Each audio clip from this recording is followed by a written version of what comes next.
Check. 3.2 and a 3.5. And then the numbers like a 12, 20 on your SAT and a 13, 15 on your SAT. Those are the levels. And they give you that money. Wow. But you gotta maintain the 3.0 on your thing. Yeah, I have to do more research in all this stuff because like when I go to a college, I study in MDC, and like it's in the state and it's community college, so it's a lot more cheap, Yeah, It's cheap, not like, half the price. it's cheaper, but I have to pay everything, out of pocket. Oh my like, God. So working and pay for that. So and when they go to that, they don't give you much information. No. Do I need They give you like a couple of things and. So, my son's. Mic check my son 1 just 2. went Mic check 1 2. to USA. This year in high school, his friend, last year, my son was a senior. Last year, this kid was in 11th grade, and he transferred his beginning year of 11th grade to Ole Miss. Oh, wow. He had already graduated with his AA degree, Miami did, so he had dual enrolled through high school as a 10th grader. He already had his AA degree, already graduated high school, and he had his AA degree. Wow. He goes to Ole Miss. His name is Austin Simmons, 6'4", left-handed pitcher, throws 95 miles an hour. Wow. He's their quarterback as well. Oh, really? Got $1.8 million in NILS money, name, image, and likeness money to go there. And they're now going to make an energy drink out of him called 5.36. Oh, yeah. 5.36 is his GPA coming out of high school. No way. 5.36? Wow. You'll see him soon. He redshirted last year, so this year he's the backup quarterback for a Heisman Trophy candidate at Ole Miss. Wow. He'll get draft money. Mel Kiper thinks he's a top 5 pick. No. He's out there throwing with Tua. That's incredible. There's gonna be a legend or something like Yeah. that. So when he came to me, am I on? Am I on yet? Oh jeez. Oh, yeah. The whole world goes. The whole one. That's his agent now, but. I am actually. I'm handling his account. So Wow. Incredible. Yep. is that Carlos? Yeah. Well, I love coming. I got 2 people. It's been a couple of months. Yeah. So long. Yeah, I come on. Yeah. I think this Bruce was coming, but Anybody on the stream? Yeah, you got it. we're the only ones here. All right, stump me with questions. Cool. There's a third channel. You guys better be in the front row. I put $100. I put $100 underneath every seat in the front row. Where should we sit? If we sit here, I guess we're gonna No, it doesn't matter. interfere in the video, right? I don't know. I don't think so. Whoa, it's the short chair. So do you sell in Amazon as well? Yeah, so I do beauty products. Beauty products? Yeah. Nice. Private level or do you Company, I work in Brazil. I can go to Brazil next week. Where? Sao Paulo, Rio? The beauty fair. Nice. Every year. It's Sao Paulo. It's 4 days. The company, they have a big booth. And I go, the owner, they invite me and we just hang out. Awesome, man. Yeah, Do yeah. you speak Portuguese? Not a word. Man, that is. But they love rock. They're very Yeah. patriotic. I mean, they really like their guns. I mean, it's pretty good. Yeah. Yeah. I mean, if I could learn a language, it would be Portuguese. Oh, yeah? I think it's like one of the sexiest languages to learn, right? It's a little bit of French, a little bit of Spanish, un palo portugués, un palo Not only the I follow language. Portuguese. It's the steaks, it's the women, it's the, well, Yeah. Yeah, if you've ever been to Copacabana Beach and I'm stuff. going with my wife, so I'm stuck. We good? We're gonna start?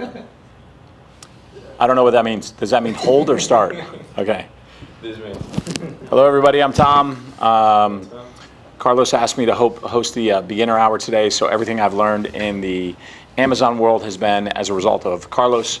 I've been selling private label for probably almost 5 years now. I've done everything from private label to wholesale PL to wholesale. I just have not done what our guest speaker today will be speaking about, which is retail arbitrage. So I'm here to kind of answer any questions that you guys have. As far as like some announcements that are here, we're actually all going. When I say all, I think there's probably 15, 20 people so far that we're going to co-create, which is an event in Las Vegas, right? I think it's going to be a phenomenal event. It's sponsored by Alibaba. There's going to be a couple of sharks from Shark Tank there. Carlos is speaking at the event. The event is on my dates here, September 5th and 6th. So coming up really quick. So not this Wednesday, but the following Wednesday, we're heading out. Tickets are on sale. When I say on sale, I've never seen on sale like I've seen on sale like this. I believe when you put in a coupon, either Save Now or WE as the coupon, it's $199 for the event ticket and 2 nights hotel stay. So you get 2 nights hotel at the event hotel. Now I know that the event is at Paris Hotel in Las Vegas, and I know that their sister hotel is called the Horseshoe. So I think the Paris has filled up and sold out. So I think everybody that I've been talking to that's going and jumping on this now, the ticket was $499, now it's only $199, and they opened up the sister hotel called Horseshoe to go to Las Vegas. So I think if anybody's been to Las Vegas before, nobody does Vegas like Vegas, and then you couple that with the e-commerce world, I think it's a lot of fun, and there'll be a lot of tremendous value, I think, that's unlocking there. So Alibaba being the sponsor, I know that there's going to be a lot of vendors there, so if you're looking for possible new contacts, I think that Co-Create in Las Vegas sounds pretty fun. So I know that they did it last year. We didn't go because we had other events that coincided with it. The other event we're going to is PLMA, Private Label Manufacturers Association, probably one of my favorite events to go to. It's in Chicago. The dates for that are November 17th through the 19th. I know that the ticket is like $499. I think that's the number for it. 1,300 private label manufacturers. So these are mainly U.S. manufacturers of U.S. products that are private labeling your product. About 80% of it's food, some of it's beauty, some of it's like, different types of bottling or packaging, et cetera, but tremendous value. I mean, it's amazing. As you're walking down these aisles, you can see the private label manufacturer for avocados.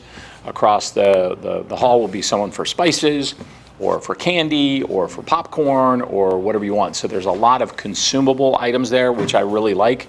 As far as a category for anybody that's interested in like launching a PL, I think getting into consumable type of product. So food is something interesting to dive into. So PLMA offers a lot. There's a lot there, 1,300 vendors. So you'll see a lot of grocery stores that are shopping there to make their brands private or private labeled in their stores. And you'll see a lot of different foods, not just US foods, but also ethnic foods too. So you'll have pavilions that are from, Italy, or you'll have Asian foods. So you'll have a lot of dynamic in terms of like foods that are coming. And I think there's a lot of space for that if you're looking at wholesale products. Wholesaling and getting, a specific type of food from Colombia or Venezuela, and they have a booth there, and you recognize that a lot of people from Venezuela and Colombia have moved to the United States, so they're looking for their name brand food here, so perhaps you could sell that on Amazon. I mean, so that would be the approach I would look at, taking for that. So those are the 2 biggest trade shows I have coming up on the list. There's also the Amazon Accelerate, which is coming up in September too, which is up in Seattle. Not my favorite destination, but I'm going to see that for the first time just to see what Amazon puts on as far as like a show, is concerned. So I'll be up there for the Seattle Amazon event. And then as far as for anybody just getting started out, I mean, I would tell you that there's a lot of trade shows that you should go to just to get those ideas kind of like flowing. Look in Miami or whatever city you're in, look at those events. I think I looked one up in Miami, there's a food and beverage show, September 16th through the 18th here in Miami, to Miami Beach Convention Center. So if you don't have any ideas, go there and just at least start to learn how to talk to, vendors and try to talk to, manufacturers, et cetera, get a little experience in this way. You don't have to pay for a plane ticket and go somewhere that you don't really have any, kind of idea in terms of the path that you're going down. So today is supposed to be kind of a open platform to ask me anything that I'm familiar with or that I've done in the past. And if I don't know the answer, I'll tell you I don't know it. But for the most part, I think I can guide you correctly here. Yeah. Regarding the first event that you mentioned. Do you want to grab that cube so you can talk into it so that they know? Because Sure. Yeah. we have a very light crowd today, and the weather here is absolutely horrible. But yeah, We're the ones. we're the ones. That's it. That's we got the think tank here. Yes, sir. Well, thank you. So regarding the first event that you mentioned in Las Vegas, you say that it's $199 for the ticket and also the hotel? Okay, so the ticket for the event and the ticket for the 2 hotel nights. Now you have to get your airfare there. Okay. So whatever airline that's going to be, if that's going to be Spirit or if that's going to be Southwest or if you're going to fly, American Airlines, just get a plane ticket out there. But the actual event itself and the hotel are only $199. $199 for the 2 nights of the hotel? 2 nights hotel and the event. Okay, I think I'm going. 100%. I mean, I think the value in just going there with other wizards and people from the group, I think the value in networking with everybody there together as you see different things come up and different topics come up, I think the value in that is worth $199 alone. I want to go. I'm gonna ask for more. So go to look up Alibaba Co-Create, and then when you go to get your ticket, you're going to get the ticket. It says $499. Type in the code SAVE NOW or WOE, and it will immediately change the price to $199. Okay. And the event is more for wholesale, private label. It's for Alibaba, so there's going to be a lot of speakers there in the e-commerce space directing you as far as like whatever direction you want to go into. There's topics on how AI can help you either find products, source products, etc., help you manage your business. Alibaba will be there, of course, and so that's a great source or resource for you to go and find private labels or wholesalers. I think it's wide open for you. I think it would be beneficial for you to go and just kind of at least understand the jargon that happens in these shows, like learn some of the terminology and just be around these sellers. You're going to pick up a lot of stuff. There's some incredible value just by attending and listening to these events. Yeah. Definitely. $199, man. I haven't seen anything like it. That's like a unicorn, me either. man. Wow, that's incredible. Yeah, it's cool. It's cool. Yeah. I'm gonna try to. I'm gonna check my calendar. You better go. Yeah, it's great. Yeah. Yeah. Cool. Have you seen anything on the crackdowns on the variations? Have you noticed that Amazon's really cracking down? I guess their bots are delisting and I don't see anything out of the norm. yeah. I do see, I can't tell you how many times I've gone through a pesticide, inspection and clarification on it, and I sell distilled water and I don't sell a pesticide. So the bots are going to do what the bots do. So just as long as you stay within TOS, I think you should be, okay. Just respond to them in a quick way and address the situation. One of the sponsors of the group is Chris McCabe. So if you do get in trouble with anything, Chris has been phenomenal at, rescuing accounts or helping you with any kind of listing issue that you may have. He's around here. Yeah. Which is he doesn't have a flyer. He doesn't have I don't see his banner. Ecom Chris right there on the far right. Ecom Chris. oh, the cat? The cat. There you go. The cat banner over there. Yeah. So he'll help you with any kind of suspension with Amazon, any kind of Amazon listing issue you have, any really? suppression issues you have, and this guy is really connected and understands how to approach, something that's happened and how to make sure that he can get you out of that situation. Okay. Yeah. I don't know that. But he's Is really that new there? Is that cat new? That's been there for a while? I'm actually usually facing this way, so this is kind of the first time I've faced that way in a little while. That cat's been staring at you the whole time. The cat's been looking at my back the whole time. Yeah, I didn't know that was his mascot, but kudos to him. Andres, anything from the chat? Anything from the group? Greetings from Chicago and Milwaukee. Milwaukee, nice. Go Brewers, right? Okay. I have a question. I've seen every time more that there are more Chinese sellers selling in Amazon, and like the competition is really hard. Like you see crazy prices, like the price that you buy, the product they're selling the product for the same price. So wow, competing with those kind of things are super hard. One of the things I think they do, you maybe have more experience than me in that, is that they sell directly from China to FBA. I haven't done that yet. We haven't done it. But what do you recommend in this case, and like how to approach this kind of competitors? How to do the process from China to FBA if you think that that's the solution for that? Okay, so a little bit to unpack here. So in my opinion, Amazon is catering a lot to the Chinese seller, right? So we have Amazon Global Logistics. So if you're a Chinese seller and you're in China, you can put your stuff in a container and through Amazon Global Logistics, get it from China to the ports in the US. Let's call it LA and pick on LA for a minute. typically that Chinese seller would need a 3PL or a warehouse to store their units in. Now Amazon has come out with something called Amazon Warehousing Services, AWD.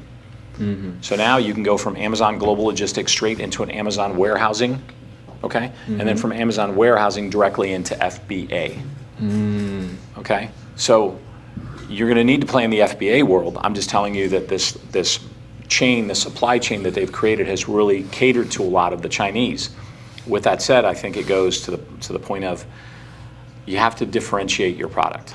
You have to be different. You have to create something, unique and new. And it could be different in the form of an app.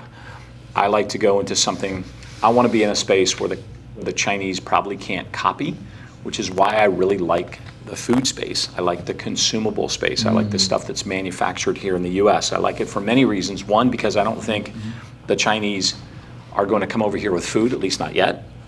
I don't think you're going to eat something that's made in China. So I think that trip across the ocean will, I think that'll insulate you a little bit, having stuff manufactured and made here in the US. And I also like the repeat customer. So if you like my chocolate covered pretzels with, mango seasoning on them, then you'll probably come back and buy more of those mango pretzels with, I like the competitive stuff. I like the repeatable consumer or consumer good that you can do in the food category. That's number one. Customization. So if you had to do something that was customized, so figure out how to customize something, I think that also insulates you from the Chinese. So if you can't come up with something like that, then I think you just need to proceed with caution, because if you do get something that's really, really good, you're going to see a lot of copycats that come and follow you. So I have a couple of products that I thought were really, really unique. And then immediately, probably 6 months later, the Chinese came over, and instead of me selling a 6-pack, they were selling a 24-pack for half my price. So they will certainly see something that's good and come over and monopolize that. So you have to think about yourself and in terms of how much money you're going to put into this. I would also tell you, and you've heard this a million times, but start to grow off of Amazon as well. I don't think you should be solely focused on Amazon. I think you have to play in Amazon's sandbox. I think they're so big that everybody shops on Amazon, but the more you can get that customer to buy off other platforms or even your own platform, like a Shopify store or your own website, and you can collect that customer data and then really start to cater to that avatar and that client that you have. And so I think you should do both at the same time. My regret from my brands and my private label brands is that I didn't start acquiring those customer emails sooner and growing that email list sooner. Emails do work. Yeah. They work well, collecting that customer data and growing off of Amazon, because Amazon fees have done nothing but go up, and advertising and acquisition costs have gone up. So when you think about launching a new product in whatever field you're in, if you had an existing client base that you were advertising a new consumable product to, or a new product in your product line, you have thousands of already current clients that probably will like your new launch, and that'll help you with ratings, reviews, and everything else that you have. So I think that that's such an important part that I think people get so focused on, hey, I'm finally selling on Amazon, that they forget this other part, because it is a lift as well. So it does take some time to, build that foundational stuff up. But even if I got a couple of customers a month, just keep on adding them on, and they'll build, it'll build up. I think that matters. I think it matters, and I think it's worth it. Yeah. So I read that you could actually build, like say you send a product in Amazon, but you could create bundles on your Shopify to be different from Amazon, because Amazon, what they're doing is they scrap the internet, and if that price is lower somewhere else, they'll start lowering your rank. Yeah, I heard they got sued by the FTC, right? Because of that. Yeah, there's a lot of present lawsuits that are going on with the FTC regarding, Amazon favoring its Amazon brands versus your product. So we'll see where that kind of all settles out. But meanwhile, this freight train that is Amazon keeps on going. They're not stopping to kind of revisit anything. They're just going to keep on going. So part of that was told yesterday by somebody that's like Chris, that say the variations were separated because of the lawsuits. So they're being hypersensitive because they're being sued by the FTC for that. So now they're separating whatever is not an identical variation. I think you're starting to see that on certain products, you may see your listing that has variations to it, say 1,000 reviews. Yeah. And then as you go to the individual variation, those reviews are dropping based on the amount of reviews for, let's say, the strawberry flavor or the vanilla flavor. They're going to be different reviews. So Wow. they're moving toward that. Oh my God. Yeah. Even though it's the same product. Yep. But I'm saying the same, not different flavor, just the same product, just a different size. I would guess that will stay the same review. That should stay the same as long as it's in the same. Same, yeah. But when you start talking about a variation that you Like, may yeah. have, yeah. Yeah, because I have the bottle, I have the small bottle, same one, but then I have a bottle with a little mask. That little mask was at risk. Yes. It's crazy. Even though it's just a post-treatment to help the client, Yeah. but now they're saying that's a risk, which Yeah. will be boom, and then the health risk is, Yeah. you know, it's crazy. For sure. And I was told it was because of the website, because of the lawsuit, because they weren't like that before, Absolutely. Yeah. which is going to kill sales overall for everybody, right? I mean, for the top guys that used to have 10 variations. It's definitely, you know, I wake up every day and it's almost like something new is Oh, happening. That's what's happened to me. It gives me Yeah. anxiety. Every morning I get an email of something. Yeah. I guess that's why you go to the cold plunge. You know? That's right. Exactly. What's the question? From Olga, for food category, I noticed that the FDA fees often exceed the cost of the actual product. What insight do you have on that? Give me an example of a food product. Give me an example of a. Hi Olga, how are you? So, give me an example of a food product that you would have that would be under that, and if it's anything that's below $10, I probably wouldn't want to be looking at that product. So I'd probably be wanting to look at something that's closer to the, you know, $18, $20 range in terms of an overall grocery product that I could probably source for $3 or $4, you know, a pound or something like that. So I found products that are in that grocery space that I can do a 1 pound bag and I can do a variation and do a 2 pound bag so I can get my price up in terms of that overall fee. So I'm not going to get hit with that Amazon fee. So I hope that answered that question, but let's not go in there trying to, you know, sell a pack of gum. You know, we will get killed on that. So let's try to find a bag of gum, a 1 pound bag or a 2 pound bag, etc. Right? Did that answer that, Andres? Great. No? Okay. And a question, you mentioned that you work with like food consumer products. How do you handle the FDA regulations? Because I know that's something hard, especially when the manufacturer doesn't have them. For example, if you make the product overseas in another country, they usually don't have the FDA regulations. So you have to make it for your products. I tried to do it one time and I couldn't make it. It was really hard. How do you work with that? Yeah, so I have a couple of products here that are food products, and the source that I get the food from is made in a facility where they have to provide all of the certifications, right? So I'm not making that food myself. I'm not sitting on a pot at home making tomato sauce and doing that, right? So your manufacturer here in the States is gonna have all those certifications for you, okay? When you go to PLMA, you're gonna find a couple of different ways to do this, right? So one of the ways is you find the raw ingredient and the source for it. Now you have to find the packager. So it's called a co-packer. So I have product that's sent from a distributor or a manufacturer, and they send it to a co-packer in Maine. My co-packer in Maine then packs it, puts it in master boxes, puts it on a pallet. We send them in the shipping or bill of lading so that we coordinate the shipment.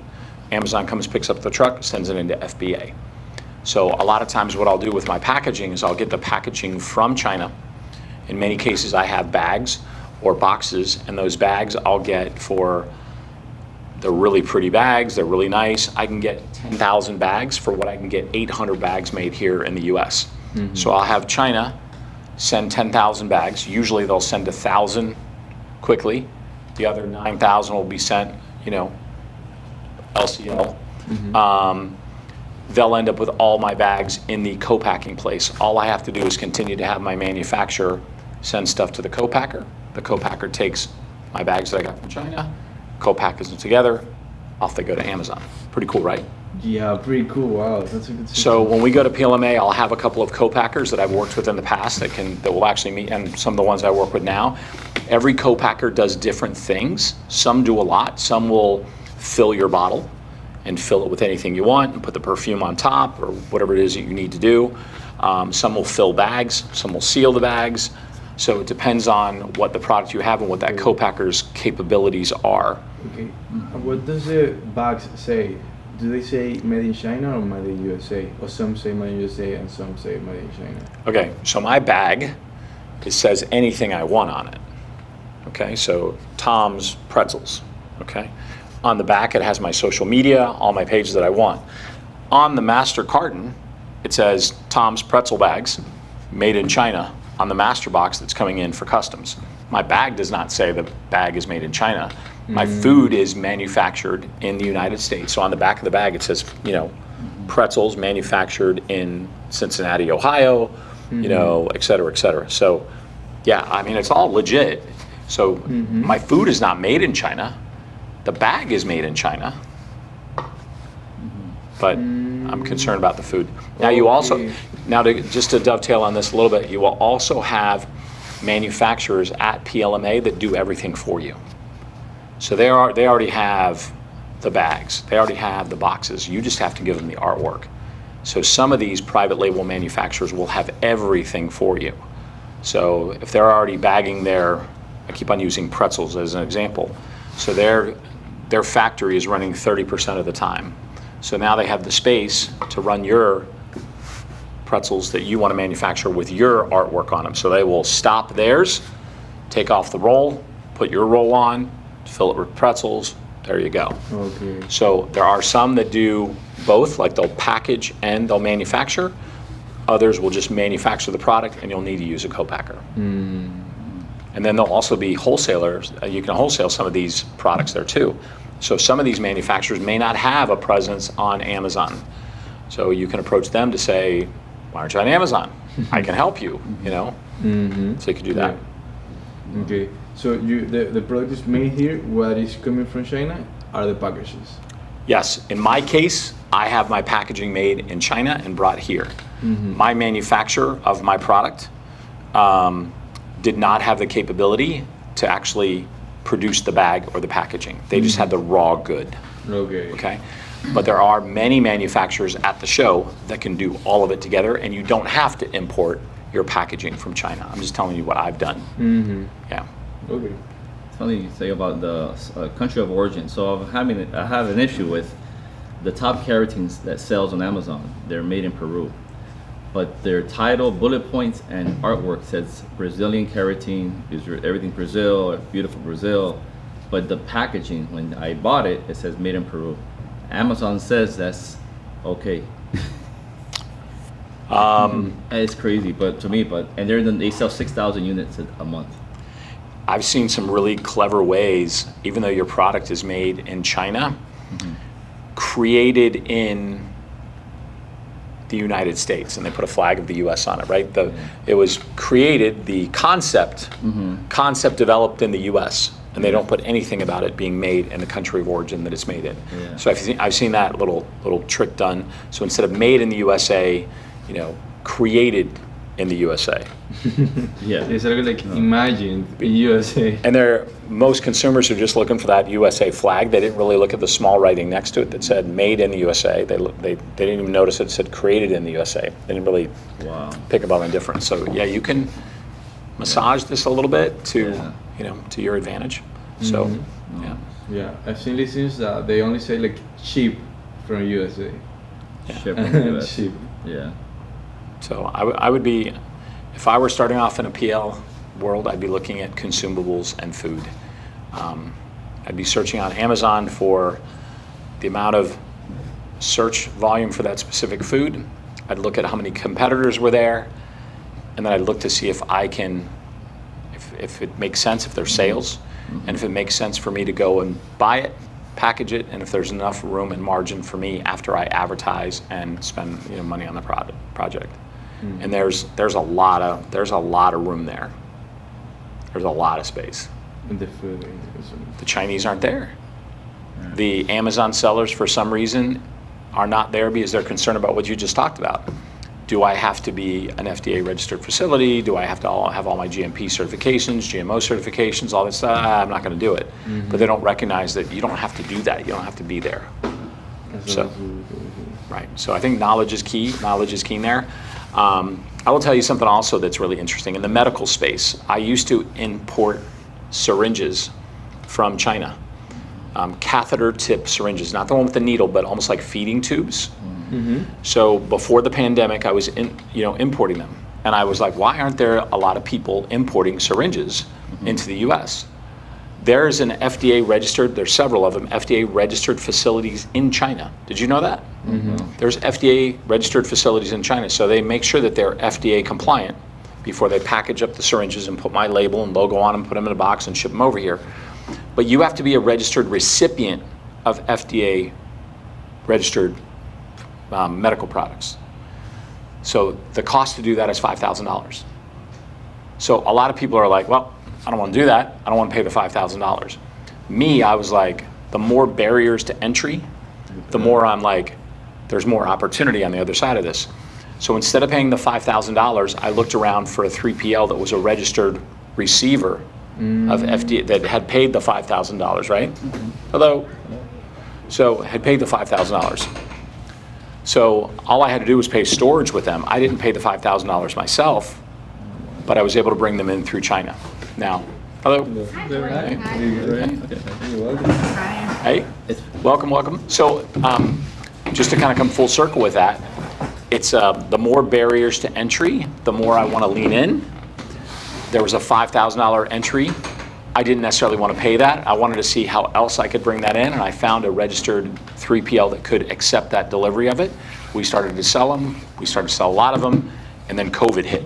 Yeah. And when COVID hit, I wasn't really the big seller of syringes. I was just getting started.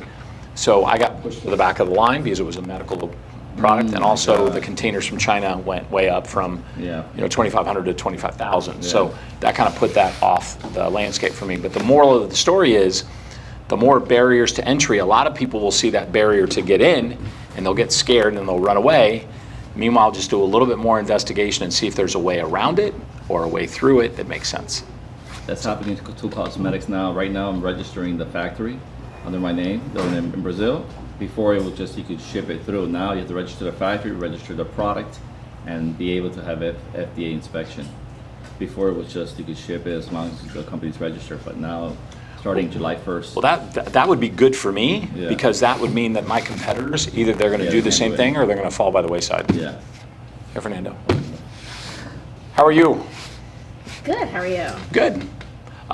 Any questions for me? I'm kind of like a little host. Are you selling on Amazon? Are you selling online? Are you just getting started? I just recently got back into it. I started selling right before COVID and then and then I ended up moving to Hawaii. And so now, I That's a moved fun back. place to spend COVID in Hawaii. That was nice, right? And then now I'm like, okay, I gotta get back to it. So I moved to Miami and I'm just getting going again. So currently right now I'm doing online arbitrage, retail arbitrage, but I'm kind of crossing over into trying to get direct brand relationships and stuff like that. Very nice. I would say, like, what advice do you have to tackle that? Which way would you go with that? Like, So first of all, I would go to trade shows, right? I pick the particular silo that you want to be in. So we were talking about food before, so let's say it's food. I'd go to these trade shows and I'd find out if they're selling their brand on Amazon. If they are, and they're selling it themselves, you can pretty much tell if there's other wholesalers selling it. Like if you saw a brand of a product and you saw that it was being sold by them, you'd kind of figure out, okay, they're doing it themselves. But sometimes they're doing it themselves just to check a box, and they're really not doing it very well. Like you'll look at their A+ content, or you'll look at they don't have a brand video. And so a lot of times they're like, yeah, we're on Amazon, and they're not really optimizing their presence on Amazon, and that could spell an opportunity for you. right. If there's other wholesalers on there that are selling that product, clearly they're open to you selling their product as a wholesale product.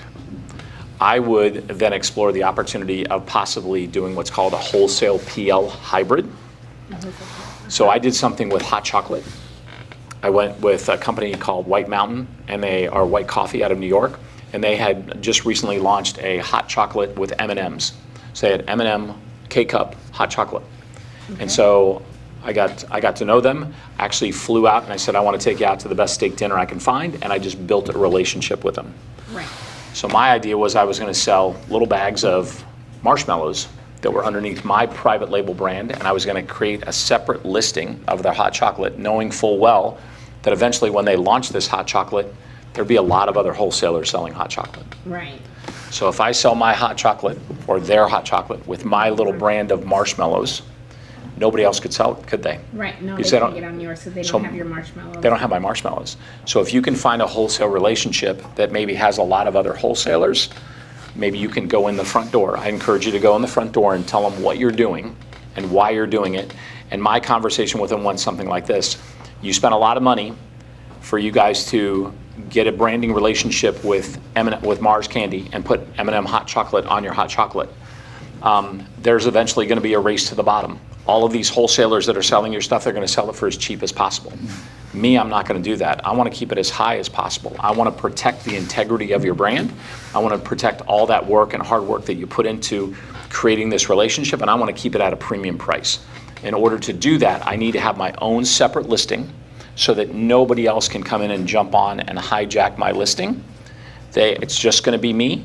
I'm going to advertise for me and for you, whereas these other brands are not going to advertise. They're going to rely solely upon the fact that it's M&M hot chocolate. They're not going to spend a nickel on advertising where I am.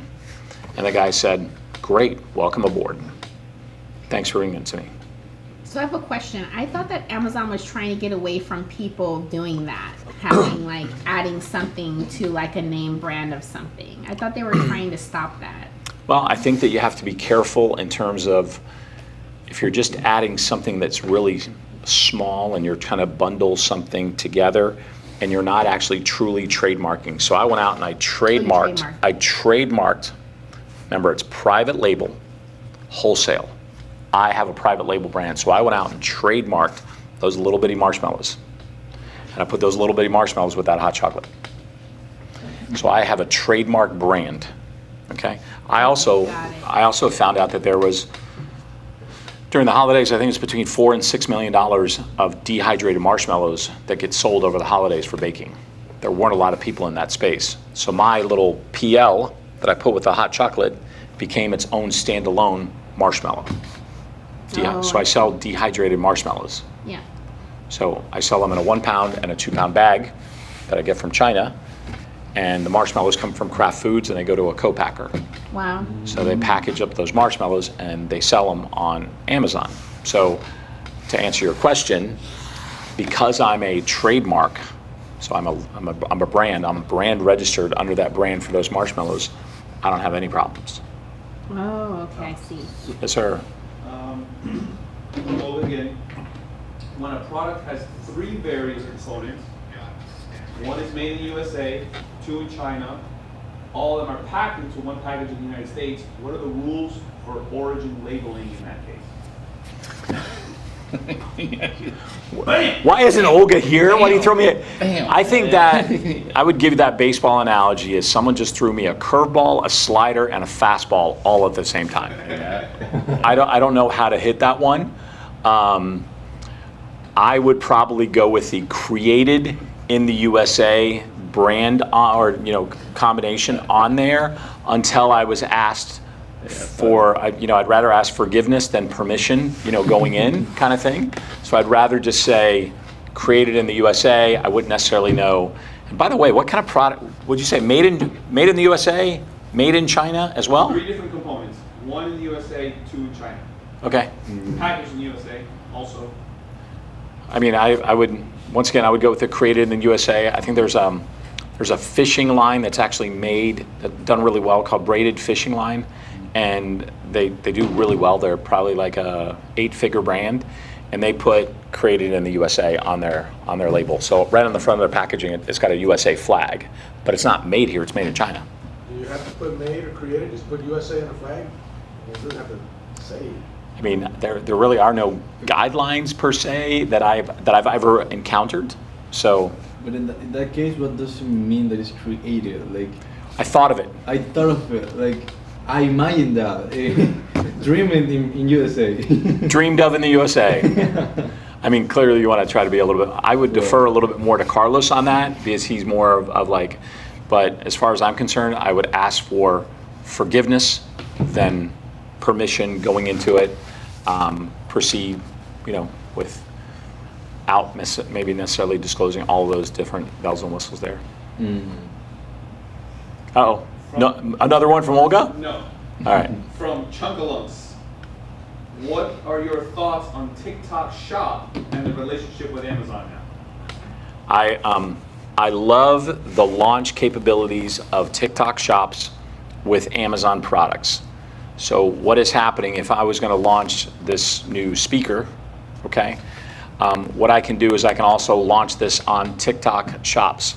I can also advertise this to TikTok influencers and tell TikTok influencers that I will give them $5 for every one of these that they sell, okay? So they're going to create all of this content for me on TikTok. There's going to be somebody on the beach, there's going to be somebody at the gym, there's going to be somebody whatever. They're going to create a lot of like buzz around it. So they're creating content for me. What we've seen is that gives, TikTok Shops doesn't have 2-day Prime. 7 days, 6 days, whatever it takes to get to. A lot of those customers are impatient. So what do? They go on Amazon and they find that product. So my sales get a 30% lift over here just because of what's happening on TikTok. So that's my experience with TikTok is be on TikTok for a launch. I think that's going to work. If you get sales on TikTok and you have to pay somebody $5, well, guess what? You paid them the $5 instead of paying Amazon the FBA fee. Very true. So The I think TikTok is really big right now, the TikTok shops, and then getting someone to just get on TikTok and talk about your product. People are making a lot of money. Even like the creators that are just creating this content are killing it. And then they're in turn making a lot of money. I went to the ASD conference in Vegas and I ended up meeting a company that white labels for a product that's on TikTok. And the guy's doing like $80,000 a month in TikTok sales. Was it Matt Lorian? No. So there's a guy down here in Miami, Matt Lorian, who was doing AI content. So he's telling you to do AI videos. AI videos, The yeah. AI videos on TikTok With too. products? What? With the products? With the products, yeah. Well, it's So he's really, doing- it's a smart idea if you can figure out and take the time to study to do the AI stuff. It takes a minute to kind of learn it all. I have a couple of Fiverr guys that'll do it for you. That's true. Yeah. Okay, so you give him the speaker, for example, and you send him some picture of the speaker, and then he does an AI video with the speaker. That's it. That's what he Yep. does. So you basically have, AI content wrapped around maybe a still of the picture, Okay, that will also be very good if you're doing like not specifically like as an influencer, but also like what's the other name? Just like referral marketing. Affiliate. Affiliate, yeah, just affiliate. Like you can do with thousands of products and just put it there with a AI Yeah. model. Yeah, I mean, you just have to, Yeah. there's a way that you put it on TikTok. I've tried it a couple of times. I just don't have the bandwidth to really get into it. But Matt Lorian has a community, I think, around here that he's done a lot of that AI stuff. But there's other people that are doing the Amazon influencer program, which I think is an amazing program. Are you in the Amazon influencer program? No, actually, I applied for that, and I never posted videos. So. Listen, if you're not in the Amazon influencer program and you want to get in the Amazon influencer program, you're just not trying hard enough. Yeah, I'm not trying hard enough. Yeah. To do it, yeah. My wife, Lisa, and I, we have 1,600 Amazon review videos up now. Whoa. Wow. And in December, I think we made between $11,000 and $12,000 that Amazon was paying us. So consistently, we're probably around $8,000 a month is what Amazon pays us for reviewing Amazon products. Okay. So that would certainly go a long way to helping you pay for your trip to Las Vegas, to go to ASD, to figure out to hire Ecom Chris if you had a problem with your listing, to do more in the Amazon space, or to actually get some affiliate marketing done. So if I were starting off again, I would look at consumables, but the first thing I would do, and I would spend every waking hours just reviewing, get into the influencer program, start reviewing products. And lo and behold, I found that I started to create a different skill set that I didn't have, where you have to get on camera. And so when you're on camera, initially when you're getting on, you're like, oh my God, do I sound like that? Do I look like that? I mean, this is just like, so then you become a little bit more comfortable, and then you realize that you're not you're not. So you get a little bit more, you get a little bit better. It's amazing. That's a life skill that it's really good. Correct. So I think I would do, and I would spend all the time I had just putting up videos. I mean, why can't you put up 30 videos a day? Yeah, that's right. So I did it with my mom's account because she does like beauty services. She does microblading. So she have a couple followers. She have a couple thousand followers in Instagram. So I did it with her and they approved it right away. I haven't posted her videos because the thing is that she doesn't speak English. So I was thinking like using AI to like. Can't use AI. You can use AI to change the voice. You put it No, in. you're not allowed to use AI. So you can get someone to do an actual physical voiceover if you want, Okay. to do, a more clear, concise voice if you want, but you speak well. Yeah. So you can have whatever the name of your channel is. You could say, hi, this is Vanessa with Tom's channel, and I'm here today to talk about ABC, XYZ. So you can have, my wife and I have an image of us on our channel, so you can have 2 or 3 people on your channel. So her name is like Rosin Beauty.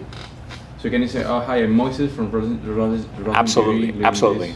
But when you do your first 3 videos, I would just make sure it's you doing all 3 videos. The three. The 3 first videos. And you don't have to say who you're with. You just say, hi, today I'm here to talk about the JBL speaker. This is the portable speaker with the loop that you can carry in your hang tag here. This is the product, look at the product here. It's got a play button, it's got a stop button, it's got a minus button here. This thing emits a pretty good sound, 42 decibel levels. With that said, if you're looking for a great JBL portable speaker, this is a great option. That's it. That's it. Make sure there's a plain background, plain shirt, no Nike, no any kind of label on your shirt. Make sure your lighting is good, make sure your audio is good. I typically will take a Amazon box and I'll tape up a piece of paper behind my camera that acts as my teleprompter. So when I'm looking. Oh, okay. Okay, so let's say. Did you know you could get TeleView on your phone and it's just like right there? You can. Yeah. You can, yeah. You can absolutely do that. Whoops. So let's say this is my tripod with my camera, right? You can do TeleView if you like. I just put notes behind. I'm older, so I don't know all this software that you're hip to. But I just put my camera here, and behind me is a piece of paper because sometimes I'm not gonna remember the name of the brand. Some of these brand names are like weird, right? So it's not usually JBL. It's usually something eclectic or different. So after reviewing so many products, I want to remind myself what are the bullet points, so I can just look at the camera and kind of refer to those without like. I've seen too many people that look down and read, or Oh my God. So I'm trying to do these in one take. I don't want to edit anything. So there's a little bit of a process to go through with these first 3 videos and make them good. Memorize what you have to do. It's 3 videos, and if it doesn't work, hit delete. It's an amazing button. Who cares? Just hit delete and move on. Carlos has a course that you can take. That's we've been doing this for a year and change, so a lot of stuff has been learned about doing this influencer program, but it's extra money that you get back from Amazon. It's pretty cool to get money back from them instead of always giving them money. Yeah. From everyday vacay, I like that. I didn't have enough followers to qualify for Amazon influencer because I don't really do social media. All right, so question is, I didn't really have a lot of followers on my social media accounts, so I didn't get approved. Okay, so different social media accounts: TikTok, Facebook, YouTube. Am I missing one? Instagram. Sorry. My wife and I did not have a lot of followers on our company Facebook page. So what I did is I went in there and I created an ad, and then I advertised that ad because I wanted likes. I wanted people to like my ad and follow me. So I created an ad and I targeted the cheapest ad group I could find, which is third world countries. So instead of advertising to the US where my cost per like would be 50 cents, I advertised to Vietnam, Bora Bora, India, etc. And then I think I spent $55, and in a course of a weekend, I was able to have almost 8,000 likes to my page. Oh, wow. So now I didn't go out and buy them, and you can go out and buy them if you want, but this is what I did. So I legitimately got likes. There's no part in the terms of service that say that you need to, these have to be like like really, that they really like you. Yeah. But if you put out something that says, God. says, hey, I like you. there are some people in the group that will help you do this. There are plenty of things on YouTube that you can certainly do this to get the followers for you. The best way to do this is to get a social media account that's 2 years old. So it's been seasoned. If you start to open up a brand new account, the best way I know is from a friend of mine named Nate McAllister, who has a big following. Everybody that did TikTok, posted 2 TikToks for 30 days, got approved. Everybody got approved. Yeah. Now it's a 30-day process, and most of the people in this group are like me. They're A-type. Man, let's get it now. I want it now. So you can go on different websites. You can go on flippa.com. You can start to look at companies that you could buy for $50, $100, whatever they are, and see if they have an old social media account. If they have an old social media account that's 2 years or older, I may want to buy it. Yeah, there's a company that is now selling them. It got put in one of the groups I'm in. Midman. Well, there's a number of groups that you can look to buy, but if I were doing it, I'd look on Flippa, I'd look for a company, I'd look to see if they had a social media account. Let's say they had 25 followers, but it was 3 years old. That's okay. I just told you how to get the followers, right?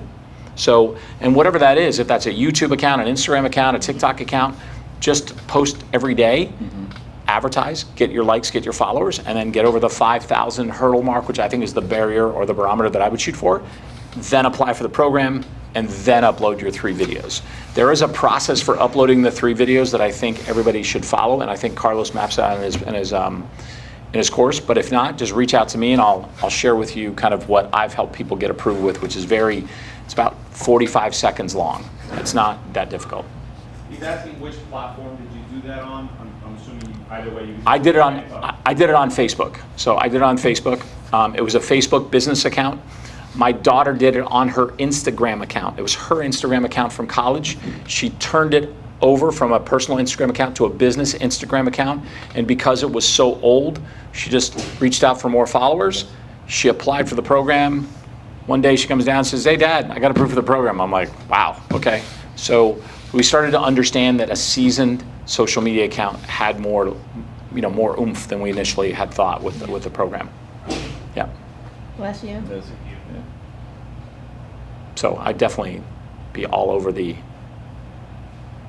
Amazon influencer. See all these boxes here? Do you see all these boxes here? So Carlos is now taking it, Carlos. So Carlos is now taking it to another level, right? So a lot of these brands, he's reaching out to the brands, and you guys don't even have to be part of the influencer program to reach out and do this stuff. You could reach out to these brands and say, "Hey, listen, I really like your Aper robotic pool vacuum. I'm an influencer, and I'd like to review your product." Now, I would make sure that your Facebook group that you've created has a bunch of stuff on there about vacuums for pools, and reach out to him, and this is what's being sent to him, is this stuff. He's turning around and he's going on to OfferUp, to eBay, and he's selling this stuff. So the stuff that you review, that you get for free in exchange for a review, there's now a resale value to it as well. So I've been able to sell some of the stuff that I have, because 1,600 products, I end up with a lot of stuff now. And then it opens up a gate in Amazon called Creator Connections. So now you can reach out to brands within Amazon and say, "Hey, I like your product," and they send me free products, because they want influencers to review their products.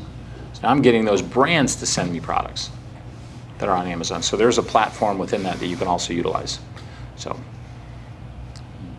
Wow, I have to do it. It sounds so good and very funny as well. Like interesting, looking down at the products. And Have you ever worked with beauty products? For the influencer, or just overall for PL? no, just medical products. Medical product. So in the CPAP industry, so the sleep industry. Not really in the beauty, but we have a couple of people in the beauty. Did you know Alex that recently sold his brand? No. QRX Labs. He was in the beauty business, so he actually manufactured his own stuff, compliant wise. Did very, very well. Sells in a lot of different places, including Brazil as well. Yeah. So he's part of the group too. Alex, Alex, yeah. Yes, Alex. Yeah. He does Okay. oils. He does all kinds of stuff. So Really? whether it was cleansers and so forth, Yeah. yeah. I know that there's a couple people in the group that sell shampoo. Yeah, he was at the barbecue, right? Yes. Alex, yeah. Alex, Yeah, so there's, He was telling me about a container that got thrown away because of the FDA, because of the labeling. yes. Yes, it was just a, Yeah, I mean, I like it because you have some technicalities that people have to follow. If they don't follow, then they get hurt. he lost a container. But you guys gotta, I mean, because of those barriers to entry, that's why, I Yeah. like it, yeah. He actually advised me to bring in a pallet at a time to test out before you bring a container to make Smart. sure. Smart, Yeah, yeah. yeah. So wholesale PL is something I would look at. So you can find wholesalers that will sell you their product that you would want to go get a private label and sell it with. So if I give you an example of, like, let's say you ever seen those little washcloths that are like the size of a quarter that you put in water and they expand? Yeah, and it expands. So why don't I put my trademark on those? I have a list of all these little things that I could add on. That little washcloth, what could I pair that with? Dove soap, shampoo, maybe protein bars. Because, hey, after you work out, maybe you want a cloth to wipe yourself off with, So Right. think about all the You things. can that- also lemon scented or something. You can do them scented. But that's my question though, because how can you trademark that when that probably is already trademarked, Your name is a trademark, not the product. So not the product? Oh, you're- okay. And they don't have a patent on that? Well, but you can, so products you can put your own trademark on. So dehydrated marshmallows have a patent, right? Water has a patent, but you can certainly put your trademark on those products, right? When you go to China and you see a pen, it's not just a Bic pen, Papermate pen. You can put your name on that pen, right? Yeah. Okay. So if you were going to sell spiral notebooks for, you found Mead, spiral notebooks or backpacks or whatever, but you wanted to add your private label set of pens that you could get from AliExpress here for, 10 cents a pen, but you trademark that pen with your name on that little clip of where your pen is, now you're in business. Now you're wholesale PL, trademark brand registry. That's what I do. Yeah. The hard part in that system is then getting the sales. It's getting people to buy your name. No, because they're searching for, what are my clients searching for? They're searching for M&M hot chocolate. They're searching for hot chocolate for a college student. I'm advertising for that keyword. M&M comes up. Little free branded marshmallows comes along with it. So in the search, your wholesale that you're going after has a lot of search for it. Dove soap with your private label washcloth. Dove soap. Dove soap. Dove soap with your washcloth. Which one would people buy? They get an extra washcloth. But this one may come up for other search terms that they're not coming up for. That's where you make your money. And it's not expensive. Yeah, look for a company on Amazon called Buy the Cup, BY the Cup. This guy's done it very well. He's just cultivated other wholesale relationships. And so what he did is he created a spoon that said Buy the Cup. So he'll sell, Fernando, can you look on Buy the Cup and see what other examples he has there? So like, They have, you have the marshmallows, by the cup, sour pucker ups, gummy lips. no, but like, give me a name brand product that they have. Giardelli. So Giardelli hot chocolate he sells, and I believe what he puts with that is a spoon, right? I think so. So he puts a spoon with it, but his spoon is called By the Cup. So it's Giardelli hot chocolate, but his spoon is labeled By the Cup. How much do you think that spoon costs? Nothing. But he's trademarked it with what? By the Cup. But Now he sells Giardelli hot chocolate. PL wholesale. So those are the things that I would go after if I was starting. I would do the Amazon influencer program that would cash flow me to help me get wholesale relationships that I could actually add on a wholesale PL to differentiate myself, but to also keep away from that race to the bottom, cheapest that I could sell and everything else. yeah. Yeah. Anything else? Olga stump me anymore? No. I have a brand that's made in China that has parts in Japan. Oh, they say Coffee Mate's another brand too. Coffee Mate, yeah, they've got it. He's got a lot of them on there. Coffee made with by the cup sugar packs. That's it, right? And I believe he started getting into toothpicks. So he sold some brand names with his toothpicks, but then went off and sold his own private label, I don't know, pack of like 1,000 toothpicks. So your private label small brand can turn into its own standalone thing as well. While you're creating like recognizing. So think about all the little things that you could get that would be small add-on items that you could put with it. Like I said, I have a page of stuff that's listed.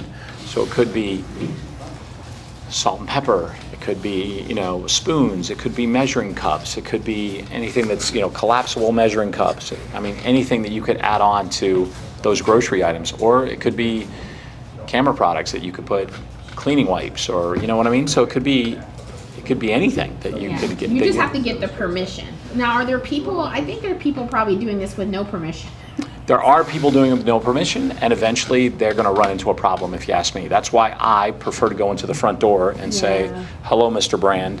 My name is Tom. I'd like to sell your product, but I'd like to do it in a different way because, once again, I want to protect the pricing and integrity of your brand. I want to keep it at a high price. I want to sell it for high price. And they're like, what? You want to do what? Right. I want to also advertise for your brand. You don't have to pay for the advertising. I'm going to advertise for your brand. Wait a minute. You're going to do what? You're going to advertise for my brand, and you're going to actually try to sell my brand for. You can do whatever you want. That's fine with me. Thank you for coming to see me. Thanks for the steak dinner. Right. That's how you do it. So it's all about building relationships with them too. So build relationships with these people. I think is important instead of just walking in the front door just like, I want to sell your product. What's the cheapest I can sell this for? What's your minimum order quantity? Like they're people too. Build the relationship.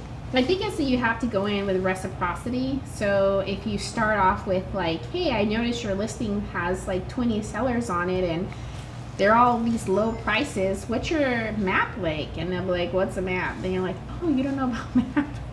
And then you kind of go into giving them some details and, oh, have you heard of transparency codes? You should look at, and like, once you help them, then they'll be more open to be like, oh, okay, maybe she does or he does know what they're talking about, and then you just kind of work it that way. You have the gift of gab. You understand that. It's really talking, like, I noticed that you sell on Amazon. How is that going? What are the issues that you're having with Amazon? Are you dealing with a lot of like complaints or issues with people that maybe are legitimate sellers, but now you're getting other sellers that you're like, I have no idea how you got my product. Yeah. Did you know that there's a transparency program? Here's what I do with brands like you. You mind if we grab a cup of coffee tomorrow morning? I'd love to sit down with you because I really think your brand is spectacular. Yeah. And then have a cup of coffee with them and just tell me, hey, how'd you get started in this? I'll never forget, I'm a financial advisor by trade, and so when I first met with this, are you really? That's okay. what I did when I graduated from college, 5 years, Morgan Stanley Merrill Lynch. Very nice. I was with Merrill for 25. Oh, okay. Now I'm independent for 8, so I've been doing this for 32 years. But I met with a head guy from Corpus Christi, Texas, and I walked in and I said, how do you do so much production? He was the number 5 person in Merrill Lynch for the whole world. Okay. How do you do so much business? And he said, well, in my office, all the guys in the outside of the office, they have offices. All the guys in the middle, they're the younger guys, the newer gals and girls, et cetera, and they don't have as much experience. The people that have the offices here, they do more production and they know more about the industry. Now, the guys in the corner offices, they know the client's name, they know the wife and the husband, they know the kid's name. Those guys in the corner's office, they do a lot of business. They know the wife's name, husband's name, kid's name. He goes, me, I know the dog's name. So the better off and the more you can get to know the wholesalers that you're working with, the more they're going to like you. So if you can find out, hey, I've got 2 kids and they go to XYZ college, the next time you speak to them, hey, how are your kids at UM? How are your kids at FSU? That goes a long way in building that relationship and that rapport. So you're just not walking in with just dollar signs, Right. So building rapport with people, I think, goes a long way to get to know them. The conversation will come up eventually.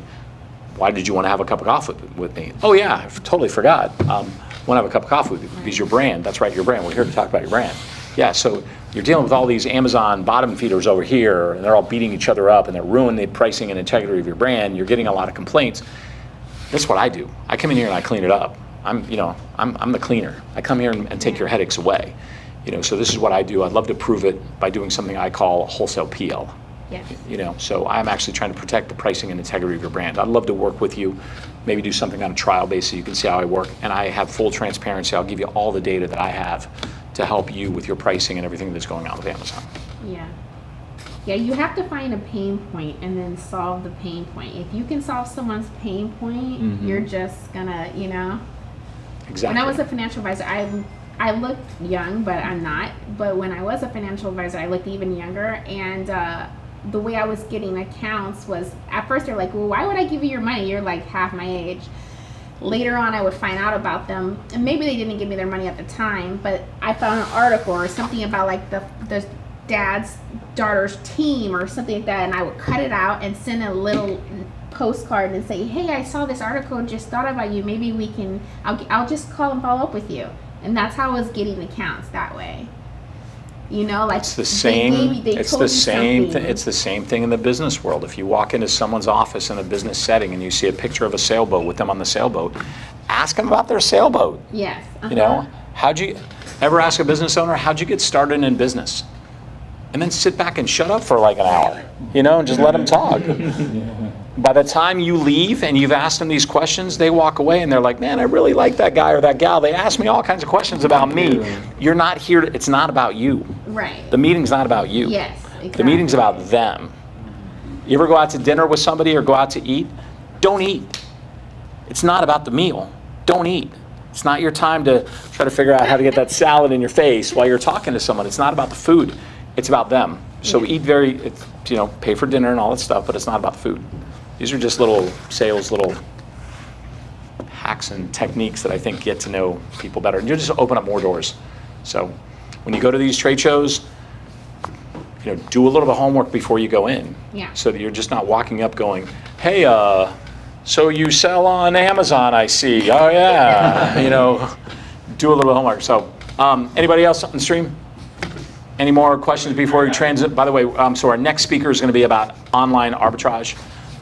You know, I think you'll like him, Michael. Michael does really, really good stuff, and he speaks much better than I do. He's much more polished at this stuff than me. I was a beginner just brought up here to talk about this. So we'll transition over. You guys have any questions, look me up.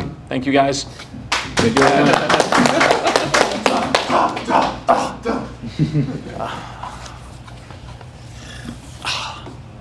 Are you still with Merrill, or are you done? No, I was done. I did that for the first 7 years out of college. And then I transitioned, me and my husband, we transitioned into other stuff, and we bought concert venues, and then we sold them, like one right before COVID and one in the middle, and then we got into real estate. Gotcha. So we own like a whole bunch of vacation Yeah, I was with Merrill for 25, and then Bank of America came and bought us. Yes, I left right at that transition. Yeah, I thought I was going to be there for 50 years and retire with a gold watch and a hangover the next day, but they came in and just ruined that culture. Yeah. So they just wrecked it and just like really degraded what we were doing. And then they eventually started saying, hey, look at all those guys at Merrill Lynch. Why don't we get all that money and make them come over here? So, hey, Tom, why don't you sell your client a credit card or a CD? And I'm like, man, I was not put on this earth to sell you another credit card. So that's not what so I left. So just changed the culture. And then they started referring to us as, hey, anybody here from Legacy Merrill Lynch? And I'm like, what's that mean, Legacy? Does that mean dead Merrill Lynch person? I was like, so I left. Yeah, So, he's a piece, yeah. I worked in San Francisco. I'm Merrill sorry. Lynch and Morgan Just kidding. Stanley. Just kidding. I was here. Yeah. Wow. Do you think that all of those companies are not like that? Like the culture changes the whole industry, or just in that company? So when the 2008 financial crisis came about, like we didn't know if Monday morning we were going to wake up with Paulson. He had a meeting with all the banks and all the financial institutions together. We were looking at the abyss. We didn't think the money was going to work. We thought we were done. What they did is, if you know the story behind it, they took every bank and every brokerage firm, they put them in a stack and they put them in very quiet. little business cards, and they just pulled them out. Well, I put myself on mute. Does that matter? Merrill Lynch Do I is unmute with myself? Bank of America. You guys are now partners together. Oh, my bad. Okay. So that's how they formed this think whole it's- thing. Jamie Dimon was sitting in the back, and Jamie Dimon's like, I don't need any money. And they're like, no problem. You don't want any money? Monday morning, you'll be Lehman Brothers. Everybody will be carrying boxes out. So everybody's gonna freaking stand in line. Everybody's gonna be super happy in front of that camera. We're all gonna take money. This is the best thing ever. And they're all gonna take the government bailout that happened. And that's what saved the country, actually, from going into the financial abyss. Your ATM machines were to spit out money that would have been worth nothing. Everybody was running around figuring out what the FDIC rules were. So we had, little story was called, they're called collateralized debt obligations. These were pools of mortgages Oh, that were yeah, put yeah, the together. CMOs. CDOs, collateralized debt obligations, Yeah. CMOs too. CDOs were there. We were selling them for like millions and millions of dollars, making a lot of profit on them. But the problem was that the A's weren't really A's, and the B's weren't really B's, and the C's weren't really C's. Everybody was, the Affordable Care Act that was brought out by Clinton, Affordable Care Act, everybody could afford a home. There was no full docs, there was no anything else, so everybody could Oh, it's qualify to get a home. stated. I was in college selling those loans, unfortunately. Yeah. But I didn't think about it then. I was like 19. So we had what's called an action committee management. We were on the ACTM action committee management. We're like, how much of this stuff do we own on our books? We're worried. Lehman Brothers just collapsed. How much stuff does Merrill Lynch have? They come back and they go, we have 130 million on our books, and we're like, that's it? 130 million for a financial institution is like loose change in your car. That's not really a lot. I'll take some of that loose That's change. like, that's not a lot of money. Well, come to find out, we had 92 billion on our balance sheet. Why was there such a difference? Because the 92 billion minus the 130 million was reinsured. So there was an insurance agency, which was basically taking that off the books, reinsured with a company called AIG. Right. Yeah. AIG went bankrupt and said, here's all your 92 billion back. We out. So of course, our stock went from 102 to $5 a share. We were next on the chopping block. Boom. Yeah. That's the Well, story. you know what I didn't understand was that during that That's crazy. the foreclosure crisis, why the banks could not just hold people's interest rates where they were. The problem is that the mortgages were resetting, and then of course, if you're working a 9 to 5, at some point you can't afford all the resets on the People were just mortgage. giving the keys back to these mortgages, so they had no way to reset them against anything. No, they were giving the keys back because they reset the mortgages. The interest rates were going up by the month. So had they came in and said, listen, everyone's getting 3%, everyone's getting 4%, it's gonna be fixed, that would have stopped more than half of it. That was the problem. No, the problem was that people would come in and they'd buy a pre-construction home and it was worth $500,000. Well, I know, Okay? and then, So then I but put down 20%, I give you $100,000. Real estate market collapsed. I'm on the hook for $500,000, okay? Or 500 minus the 4. My $500,000 home is now worth $250,000. I have the option of continuing this process with you, albeit at 3%, but I'm still gonna owe $500,000. Here's my keys back. yeah, oh, okay. yeah, but that was part of it. But the bigger problem were the people inside of the homes that basically, Oh, because okay, they okay. refied Yeah, so so much, right? They refied all cash Yeah. out. Now they had a mortgage that Oh, okay. reset because we were selling yeah, I was making sure. 228s, 327s at the time. I was referring to like pre-construction before Yeah. things even built too, so. Well, that's yeah, a you lot of referred it. to, but that was just one issue. But the bigger issue were the people that already had the homes, and the mortgages kept on resetting. So now they can't afford this, $5,000 mortgage when they were previously paying 18 and making it happen. So that's one thing that they didn't solve at the time. The government didn't come in and say, look, you need to go in and make everyone's interest rate. I think there was only so many fingers they could put into the dam that was breaking at the time. So Yes. they couldn't put their fingers in all those holes. Well, it was the same thing with COVID too. They just shut everybody's business down, which was really the wrong thing to do. Yeah, the guy from Goldman Sachs that came in and did the PPP loan, that Uh-huh. also, I think, history is going to show that saved the country. Yes, I will say that, but what I'm saying is that in the daily life, they were like, you can't run your business. Everyone needs to just shut down and go home. Okay. But the PPP loan allowed businesses, even though they had to shut down, allowed them to continue. I forgot to pay put their this slide, but I'm employees just gonna through put it in PPP real loan. Well, when they got it, I didn't get PPP for years, 2 years. We got it right away. Not every industry, the music industry did not. But once again, Yeah. I don't think you put your finger in all the holes, but Right. everything was pretty much, if you had a dental office, the Yeah. dental office got a PPP loan. Pretty quick. If you Yeah. didn't want to lay off Is this all the of only staff HDMI? and keep the staff. I think so. employed, I don't know even if though they were there's- shut down, they got I it. think so. And now there's a ton of Mess people with going it. to jail over those PPP loans because It's they not were working. buying all sorts of stuff and Oh, not the they right didn't stuff. really- they didn't- It's interesting. They didn't really have a dental office. They had a Yeah, fake dental office, right. It's my computer, I think. Those are the people that are going to jail. But over here, I don't know. I don't know. Yeah, if they I'm are. showing. Oh yeah, the government's coming Yeah, back on with the people. But they did it because they Yeah, told no, her there was like a it's gray just more space in the so laws, it's but they hardwired. always knew that it was wrong and Oh, they just did it okay. because they wanted And to. now it do like it. it Well, they froze. figured they do so much of it, sometimes the government just forgives everything. All right, got it. We're on to the next one. Yeah, but what they didn't realize was like this administration, they were like, we're gonna hire people to do those. It's like, uh-oh. Well, thank you for today. It was awesome. Yeah. My computer might have I frozen. would have a so I might have to presentation about restart. all the stuff that you were talking about. All this Give it- things is give it a super shot, interesting, give it and a- I think that's like Yeah. the model of the Is this country. You know, hardwired? like the hair, like Yeah, let me- everything and is then we can based use on the that. same link to Like, get back on the those screen. important Okay. decisions that you Yeah. just say, for Are you able to- example, are you in able to start without the 2008, that slides saved while the that goes? country. Without those decisions and those Yeah, you can moments. feel free to throw I mean, it. the slides are more for Right. them. It's more for me Yeah. too, just to I used give to you have like clients a who would guide. say, so but- what happens? Okay, so then if you want, What do I do, you Tom? can just use All my that. money's in FDIC, so what do I do? And then I'm just- listen, we the can- only person that's yeah, gonna yeah, change yeah. is So- the person so we that don't- goes I mean, it'd be to great if they could Florida. see. Yeah, right, right. It's all good. I mean, Let's worst try case it. If scenario. not, then get it. Yeah, In by the- that day. Yeah. In No, economics, no there's big a term deal. called guns and butter. Mm-hmm. You need 100% guns or 100% butter, meaning food. Okay. So you need to go to Ocala. Your money's not gonna work. Buy guns and butter. Guns and butter. That's it. So if you Whoa. think Armageddon is coming, go get a farm, store with all kinds of food, and have guns.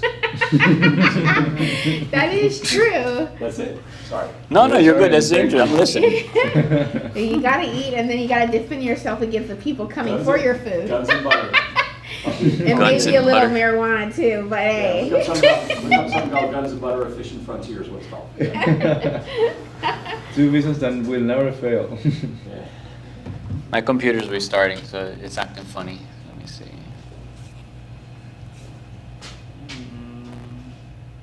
Oh, somebody brought, who was it, this, Stuffy Cakes and Bozeman Bakery brought all these snacks over here, so. They're really good. So, like, Thank you. it's like a, what is it, Network Bakery? Yeah, guys. It's a network bakery.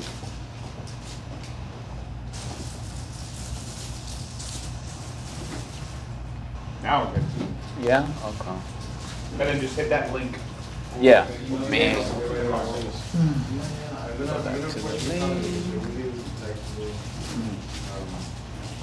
Music industry. That's pretty cool. Yeah, I was in the music industry prior to COVID, but we sold one of the menus right before COVID, and then we sold another one like kind of like towards the end. Really? Wow. Yeah. There's one at Vegas from the group. So now I'm in real estate. Yeah. Yeah. But I want something like I want something to Amazon-ish so that I can like buy more real estate.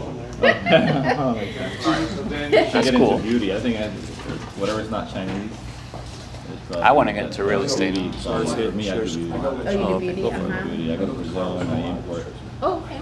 Yeah, so it's Hopefully something it'll that work. If not, it's all good. Chinese and colors, you know. Yeah, yeah. I mean, I can switch Way back here, to. we're talking about- I have what was another. your, what was your Yeah, I main was one? listening to Yeah. you. Oh, yeah, yeah. You can do the screen, and then I'll put the slide. Yeah, I don't care. I don't have anything funky. You can't do that with beauty Yeah. because I don't care what people say. So you ready to go? So whatever you're There are showing, jobs for it, that'll but not. Oh, okay, not something perfect. like, you know, not a brand. Not a brand, There's yeah. no exit Does it to show a that? Chinese beauty Yes. product. Oh, wow, you know, I didn't think about Yeah. that. Oh, okay. Yeah. Especially because Oh they yeah, have no, to that's comply fine. with all the Just making rules. sure. Well, If now you have it should any, be- there's any it should questions, be stop me and. Free for all, I- but now since July 1st is the factory Just on registered, one screen? and it has to be a person. How do I do that? U.S. to contact.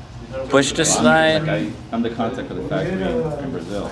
Control I P, think that we're gives you starting. some options. I mean, starting Is the it- process, right? We have to have like 15 grand for like 30 Windows products P. to register. Windows P. So, Oh, nice. yeah, Options yeah, on there's a process. Oh, Yeah, I'm so sure. just the screen. Like if I wanted I to got a show this, Brazilian it'd be company PC that screen. take care No? of it. Duplicate it, it'll show whatever's here up on the top. Oh, perfect. Yeah. Duplicate yeah, works. Beauty, I was telling these guys all.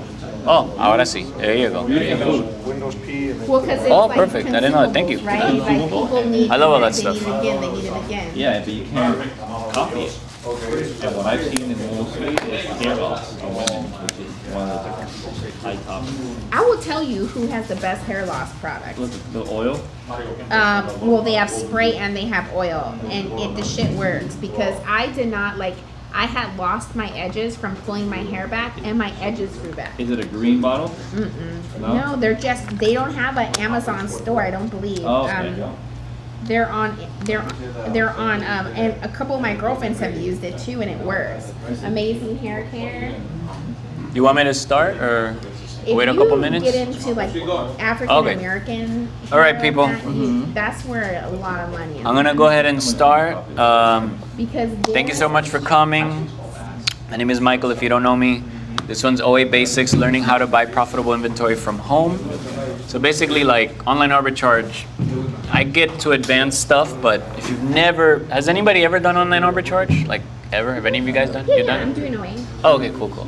Like, have you been doing it for a while or just like I started? was doing it prior to COVID, and now I'm just getting back in. So Oh, it's okay. kinda- Oh, so you've done it, we didn't just like start it yesterday or something. That's correct. Oh, okay, that's good. Is it going well or still tricky? I Or? just started last month, so like I Ah, got okay, like cool. 30 products right now. Gotcha. Okay, that's cool.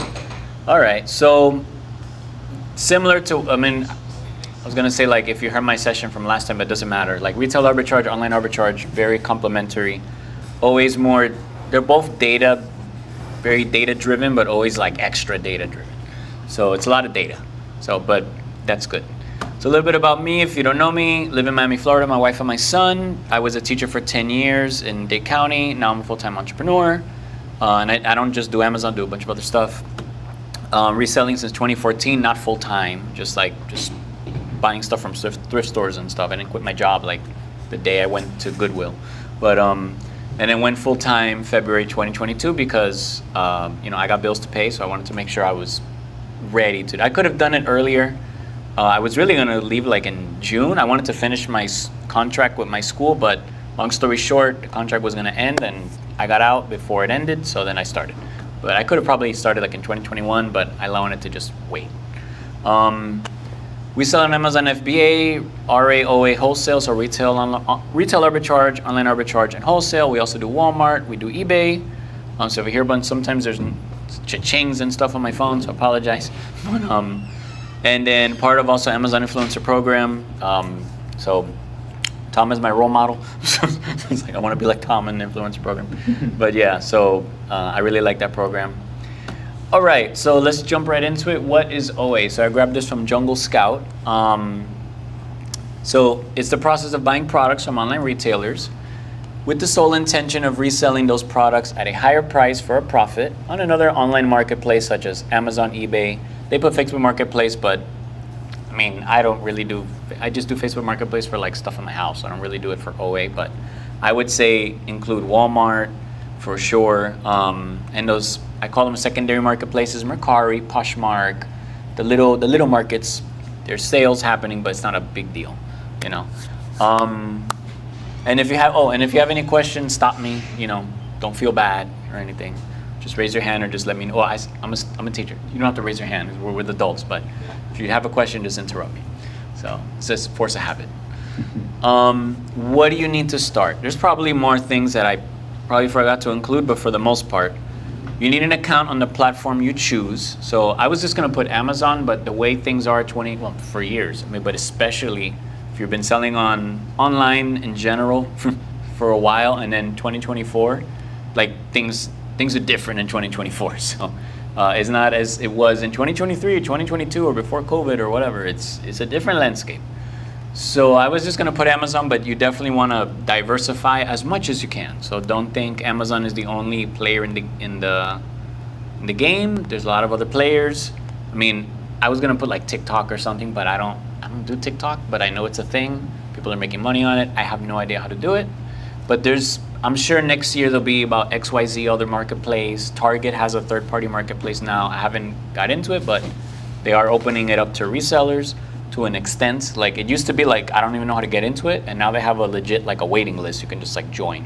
So that might be a thing, maybe. I don't know, maybe next year. I'm just guessing. I don't know anything. I don't have like insider information. But there's always a new marketplace popping up. And with the way things are, everybody's learning from Amazon and all of that. Walmart does things very similar to Amazon, and they watch Amazon, so they've learned. Like if you sell on Amazon, it's not a difficult transition to sell on Walmart. It's not like real estate and opening a restaurant. It's like it's not that different from each other. And eBay is just like you take pictures and you throw up a listing and you put it in a baggie. Like I did 2 eBay orders before I came here. It was not a big deal. You need a desktop or a laptop. You need internet. Obviously, I mean that's like duh, but good to put it out there. And you need an online calculator to figure out your profit and fees. Do not do OA if you do not have an online calculator. Just don't do it. Just stop. So, don't do it. Just stop what you're doing. You need to get one. So, because you're gonna be like, I thought I made like $10 profit, and then when you check, you made like 50 cents. You know, so you don't really know what you're making. Because I do coaching also with another group, with Jim Cockerman Proven Amazon course. So, and I have several students, and sometimes they're like, they don't even know, like, they don't know their numbers. And I'm like, what are you doing? Like, I thought I was making all this money. It's not what you think. You need to have a calculator. You know, it's like, you know, you need to know like the number. So I use RevSeller.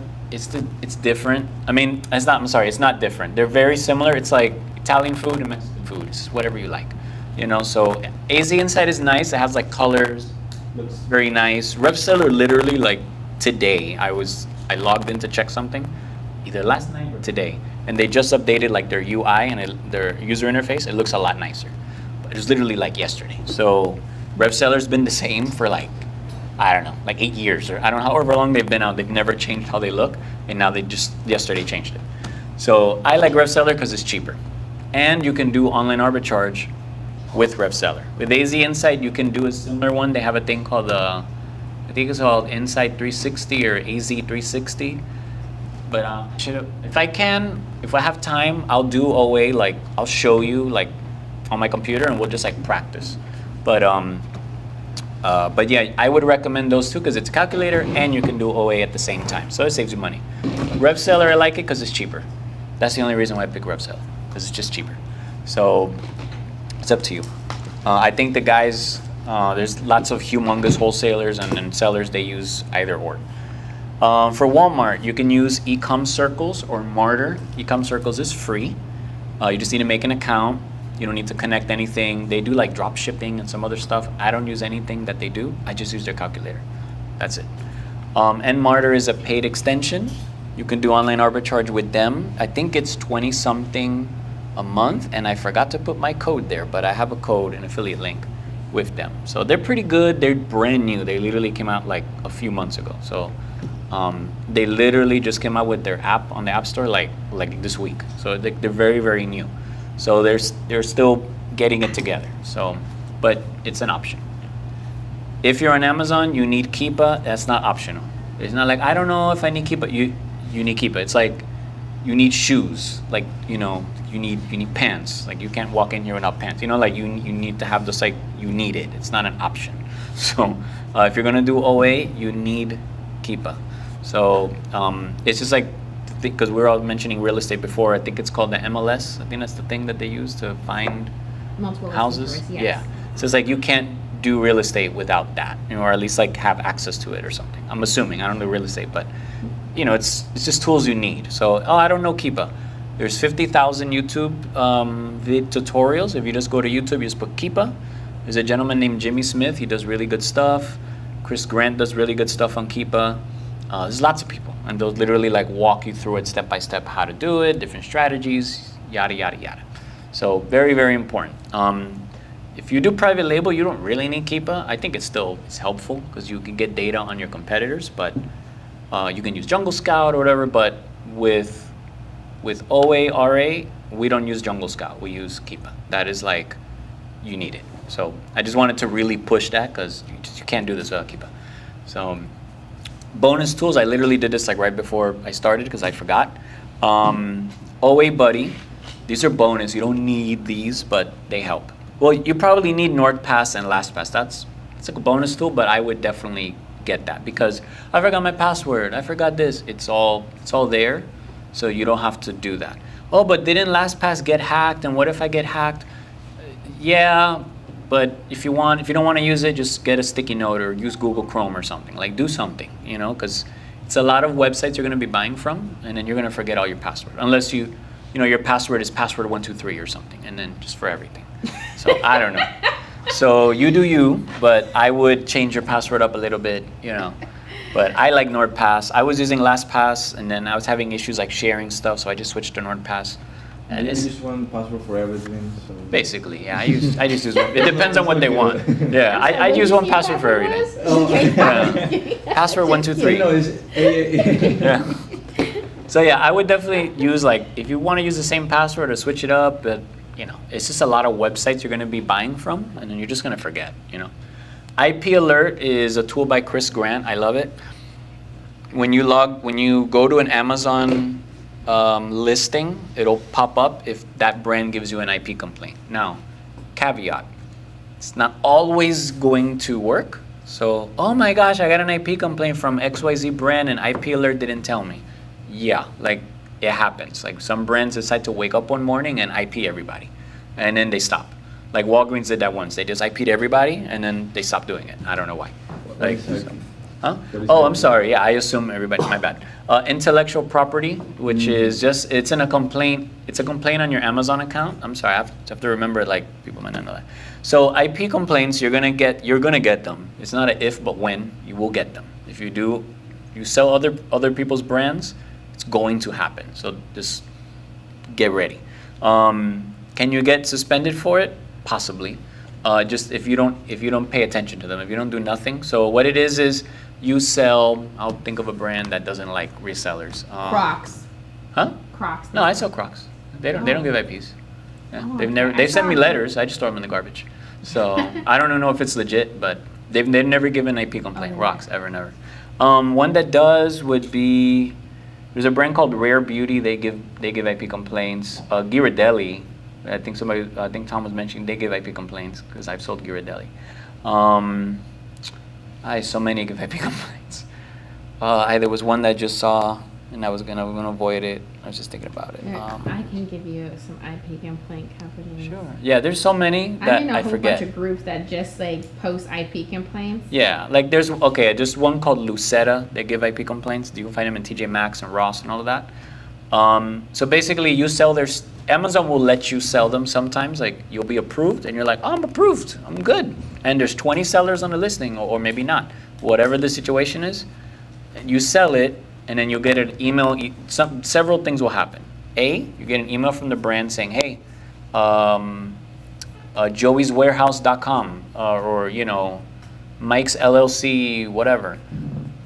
What are you doing selling a brand? They're going to give you like this long spiel of like you're not allowed, the warranty, and first seller doctrine, whatever, doesn't work. And it's like a lawyered, like a nice little lawyered detailed letter.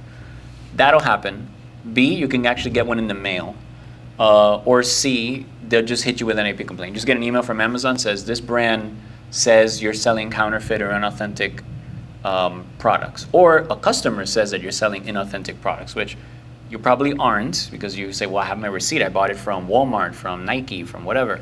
But the customer, they felt like it, and they said, you're selling fakes. And then Amazon will believe the customer, and then they're going to go to you and say, hey, this person says you're selling fakes. We need proof. I had one literally last night. And then I had to send my invoices last night. I haven't checked if it cleared. I have to check it But later. sometimes it's competitors that are on the listing sending you IP complaints. They could, if they're nasty, a competitor could seen IP that. you. Yes, yeah. It's actually not hard to do, and Amazon will just believe them, and then it's like somebody says you stole something and you didn't, and then you have to go to the police and say and show proof that you did it, and you're like, well, I was just standing here. Like, I didn't steal anything. Well, we want proof that you were just standing there. It's like, okay, So like that doesn't make sense. Like if I didn't, like what proof do you have that I stole it? Well, they said you stole it. Well, how do you know they're lying or they're telling the truth? Well, we don't care. So that's kind of how Amazon is like. The only thing that you can do is show them the invoice. Yeah, and that's if it works. Usually it does. Sometimes they ignore it. Sometimes they say no. And then you have to send it like 10 times, and then eventually somebody decides to read it, and then they clear it. Yeah, that's how it is. Do you create another case, or you send in the same case? It's the same case. So when you go to account health, it'll say submit appeal. You click that button, you submit it. Then if they reject it, it'll say review information, and no, submit new information. Then you got to submit it again. I just submit it again. I mean, it's gonna sound funny, but I do this. I'll highlight it like with Adobe. Like I'll just highlight it. I'll send it again. Didn't work. this sounds funny, but I got it from another seller. Send it upside down. Yeah. Send the invoice upside down, send it sideways. You can print it, like print with the Walmart receipt right on it, right? The ASIN, Ghirardelli, chocolate, whatever, like right on it. Scan it, send it back. You can put like a little arrow, like pointing, like here is the name of the thing, like to make it dummy proof, like because they don't read, like they just look at it, they go next, and then they just ignore you and they keep going. So you have to send it like 10 times, 5 times. So it's the truth. Yeah.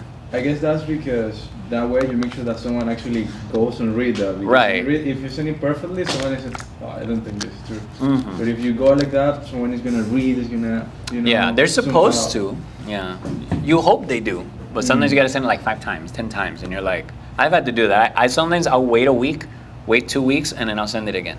So like that happened to me with like a Nike thing. I buy from the Nike outlets. I had the Nike receipt. I sent it. They kept rejecting. I'm like, oh my god, it says Nike on the invoice.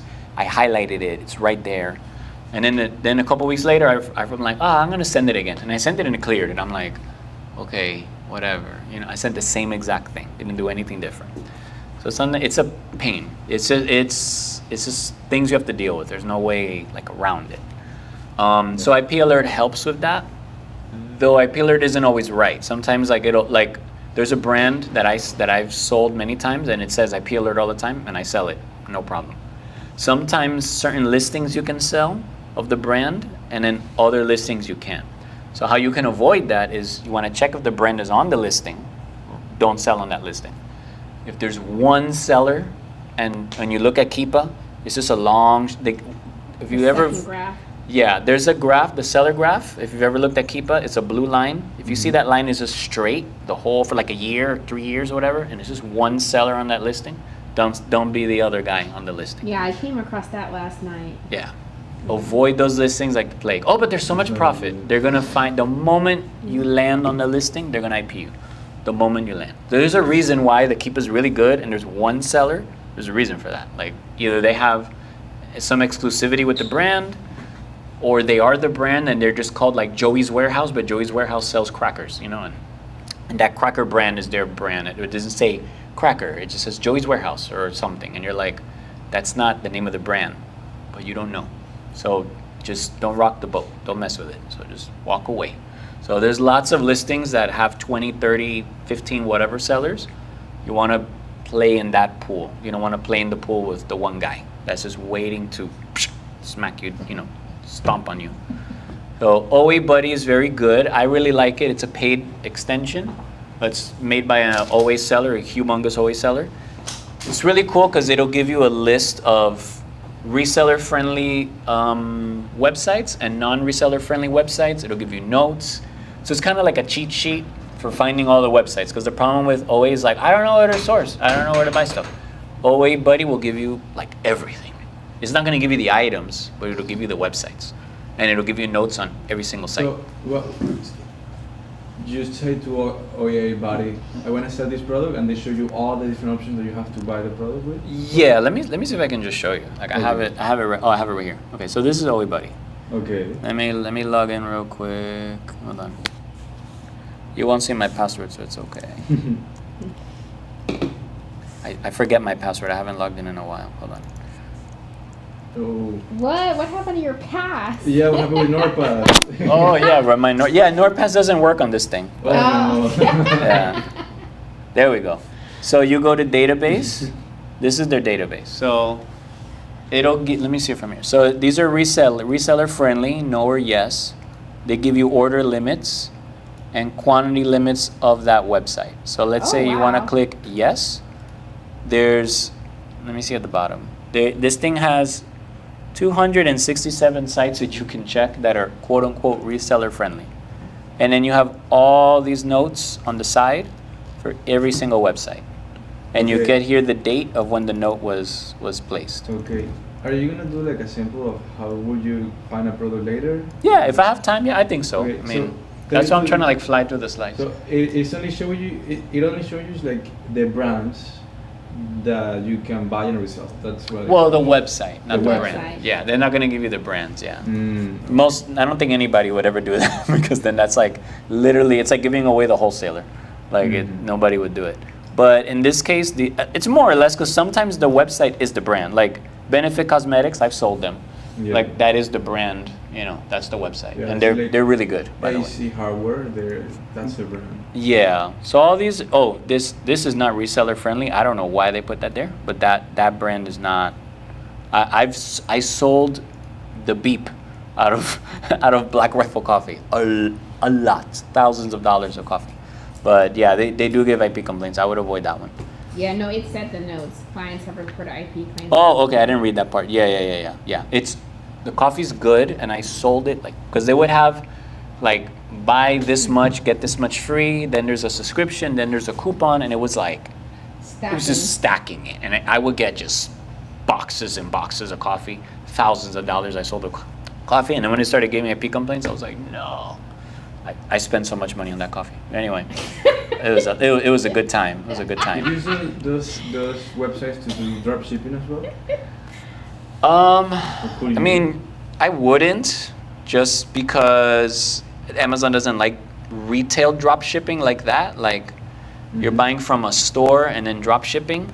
If it doesn't get in time, like if you're doing it fulfilled by merchant, seller fulfilled, and something happens, like they're out of stock, doesn't get to the customer in time, blah blah blah blah, like you can get your account suspended. So it's not worth What it. about Walmart and eBay or your own website? Drop shipping on eBay is I don't really do drop shipping. Walmart, they don't like drop shipping at all. So I wouldn't do drop shipping on Amazon or Walmart. If they shut you down, like you're gone for life. Like there's no way around it. Yeah, I You know, met like a you're guy done. that got shut down because he was drop shipping. He was like selling on Craigslist or whatever, but from Amazon, and he was like drop shipping, and like they canceled his account, and then he like put account in his kid's name and this and. Yeah, people start getting creative. Yeah, I'm not- and I'm it's not not a gonna good. It's not worth it. It's not worth it. The money's not there. If you want to do drop shipping, I know people do that on TikTok, but Yeah. how to do it all that, I'm not the guy. I have a But friend I'm that not does sure. a lot of drop shipping for auto parts in eBay. Oh, but see, eBay is a little different. Like, He has but no problem, he makes a lot of money with it. Because like if it's you just can a- find a wholesaler, like let's say auto parts wholesaler, there's websites that like they're wholesalers, but they do drop shipping. I wouldn't do it like from Home Depot or Walmart or whatever. Like I would like a store, like a Benefit Cosmetics. I wouldn't do that. I'll find a wholesaler and they say we do drop shipping, and you tell them, hey, I sell on eBay. I want to drop ship your stuff, and they're like, yeah, we have like 50 sellers that do that. Cool. How do I do that? You know, and then they'll show you like how to do it. That I've done, but it's a different business model, and there's a lot of competition. The margins are very small, but it can be done. But you got to work with like a wholesaler that they do drop shipping, like because you have to hide the information of the company. Like there's things you have to do to do the drop shipping. Because like if you order from Home Depot and the client gets a Home Depot box and they order on eBay, they're gonna be like, what is this? And it might not have the packing slip. It's tricky. There's nuances to drop shipping. But, yeah. Any questions on that stuff? Anybody? Nothing on the chat or anything? Okay. Cool. Probably later when I get into some of the hot. I think later on. I do have a direct question. Oh, direct. And it's it starts off with all due respect. Yeah. How much do you make basically on online arbitrage? How much money? Monthly? And how many hours and days do you put in a week? I'm getting an interview. Yeah, basically. They're interviewing me. Yeah, exactly. So how much do you work to receive the amount that you're making, and what is that number? Okay, so that's tricky. So I do different things. So I do Amazon and Walmart and eBay. So I don't just do, I'm not like an OA guru. I'm not Chris Grant or something. Like I don't have a YouTube or whatever. So just to get that out there. I have been doing OA for a long time, for like 6-7 years or something, because it's very similar to RA. So I used to do around 50,000 in sales a month, 40 to 50, and then Q4 would go into the 60s every month. So we do, in Amazon alone, last year we did 600,000 in sales. Wow. Last That's year. awesome. This year is different because I've been pushing Walmart, so Amazon isn't getting as much love as it would want from me because they're not giving a lot of love back. So I'm giving my love to Walmart. So between Walmart, eBay, and Amazon, I couldn't tell you like how much I'm gonna make by the end of the year, but on Amazon we do between 15 and 20,000 in sales. Walmart, a little bit less, maybe 15,000 to play it safe. And let's say on a slow month on Amazon, let's say 15,000, maybe a little more. It just depends. Every month, right now it's like a slow season. Then October, November, December, the numbers are different. So that's why I say it depends. June is not December, you know, so June, July is not November, December. Are you doing OARA or wholesale or a combination? I do all three. Yeah, that's why I mentioned it over here. I do everything. I am not like biased. Where the money is where I go. I don't care about the model. If drop shipping was like easier, you'd see me doing drop shipping. I do whatever. Like if it works and it makes me money, I'm doing it. I don't care about, oh, I'm just a wholesale guy. No, I'm the profit guy. So it's like Just for trades. yeah, I don't, yeah. No, and it's very, they're very complementary. So like I can, for example, I can go to some stores, do RA, buy some stuff, and then go home and do OA on the same exact website. So I can go to walmart.com and I can go to Walmart. I can do Target online and I can go to Target. So you don't have to like pigeonhole yourself to just do OA. So now some people, they don't want to do RA. They're like, I'm not going outside. It's cold where I live. It's raining. I don't want to drive, blah, blah, blah, blah. I don't like people, whatever. Do OA. You know, wholesale, you got to deal with people. So if you don't like people, there's really no way to do wholesale without liking people because you're dealing with people. So you can send emails and do wholesale through emails. Like it doesn't work. So it's not how you do that business. So wholesale, I only do business with like 2 or 3 wholesalers, really 2, and then I can do more, but this is a lot. I don't have enough time to do everything. So, but I have done wholesale. I still do it. I order from 2 wholesalers like every month and a half once I run out of stock. Like today I was doing my eBay orders. It was from the wholesaler, and I'm like, I got to start making a list and making my wholesale order again. So, because I'm running low on my replens. So yeah, so I hope that answers that person's question, but How many hours you put in a week? oh, how many hours? I do it full time, so I would say like 40 hours between OA, RA, account management. I do Amazon influencer. So if it's just OA, I would say like 10 to 15 hours a week. Not that much, just because it's not a huge part of my business anymore. But I still do it because there's money there. So I'm trying to do more of it actually, but for Walmart, because I find better profit on Walmart than on Amazon for certain things. So like I know of a reseller, guy's doing 50,000 a week on Walmart, you know, and he's doing OA. So I'm like, I need to get on OA more for Walmart. So there's people that are kicking butt. Manual source. So how do you find products, right? So there's different ways. So manual sourcing. You can do RevSeller, you can do SellerAmp, you can do Martyr. SellerAmp's the cool kid on the block, you know, with all the gurus. And then I like RevSeller because it's cheaper than SellerAmp. So, you know, I have no skin in the game. So, you know, you pick whatever you want to pick. Same thing, different color, as they say. But Martyr would be more for Walmart. RevSeller and SellerAmp are definitely more Amazon. And SellerAmp, you can do it retail arbitrage. So you can't take RevSeller doesn't have an app that you can scan in stores with. Leads list. Some people are against lead list, some people are pro. I'm pro leads list. Leads lists are you pay monthly for a list. The items are literally given to you in an Excel spreadsheet, and they're profitable products, and you buy from the list. Pros and cons. Con, it's expensive. It's not like $10 a month. It's like 200, 150, you know. Let's say, prepare yourself to at least spend $100 a month, minimum. Sometimes they're like 300 a month. Huh? In lead list? Leads list, yeah. Sometimes they can be not cheap. How do you find them? So there's different ones. So I'll just throw out some names. These are not like the best or whatever. And if I miss one, I apologize. OA Cheddar is one. What do you write? OA Cheddar. In fact, let me see if I can just type it here. That way we can just. So OA Cheddar, they have something coming out. I actually bought it. It's like their Christmas special. It's like $1,500. Oh, Cheddar Black. the OA cheddar black. I think it's gonna be fire, but who Yeah, knows? yeah. It's not. It's like $3,000 or something crazy. It's 1,500. Oh, now. okay, okay. Yeah, they only have like 50 more spots left, but they opened it up yesterday. Yeah, and I some was like, people they kick butt. some with people that. are They're raving killing it about with. Yeah, yeah. So I was like, It's you good. know what? I'll just see. Yeah, you yeah. know? They're really good. OA cheddar is like you know like the top dog in the game, but Yeah. there's lots of them. There's The one that has the OA. Christmas special that you said? They OA have like they're Hunt. gonna do all Christmas specials. It's fire. This is Yeah. what I've been told. It's really good. It's really good if you do. Yeah, but you gotta you can't be like, oh, I forgot to check the list. Yeah, No. you gotta be on. You gotta top be of on it. it, like, But because there's people there, like, it hits their inbox, they click, and Yeah, they're ready. you have to get on on it it. as soon as like they send you the list like within seconds.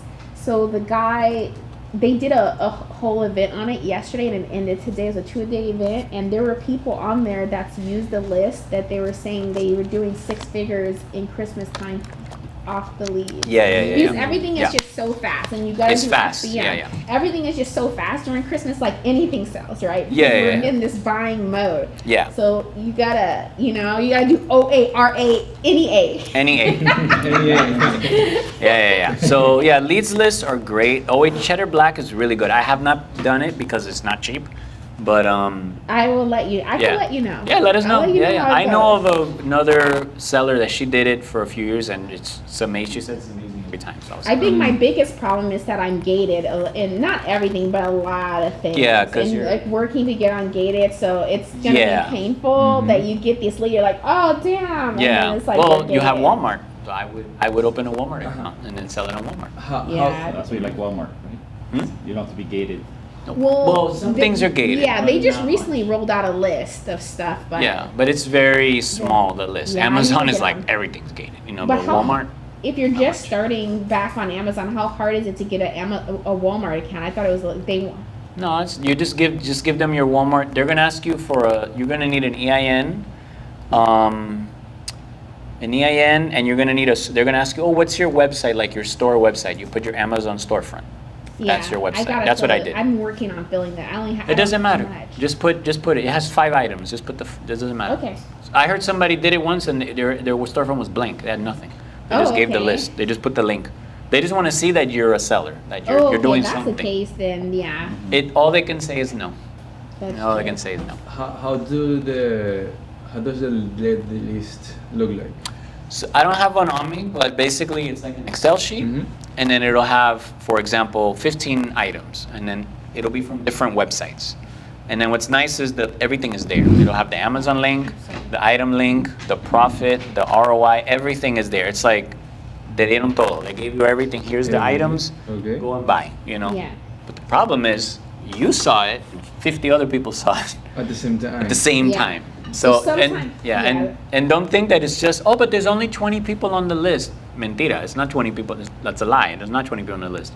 Because sometimes people give it to their VA, sometimes people they share. So like, let's say you two, you go, hey, that OA cheddar, it's $200, you pay 100 and I pay 100, and then we share the list.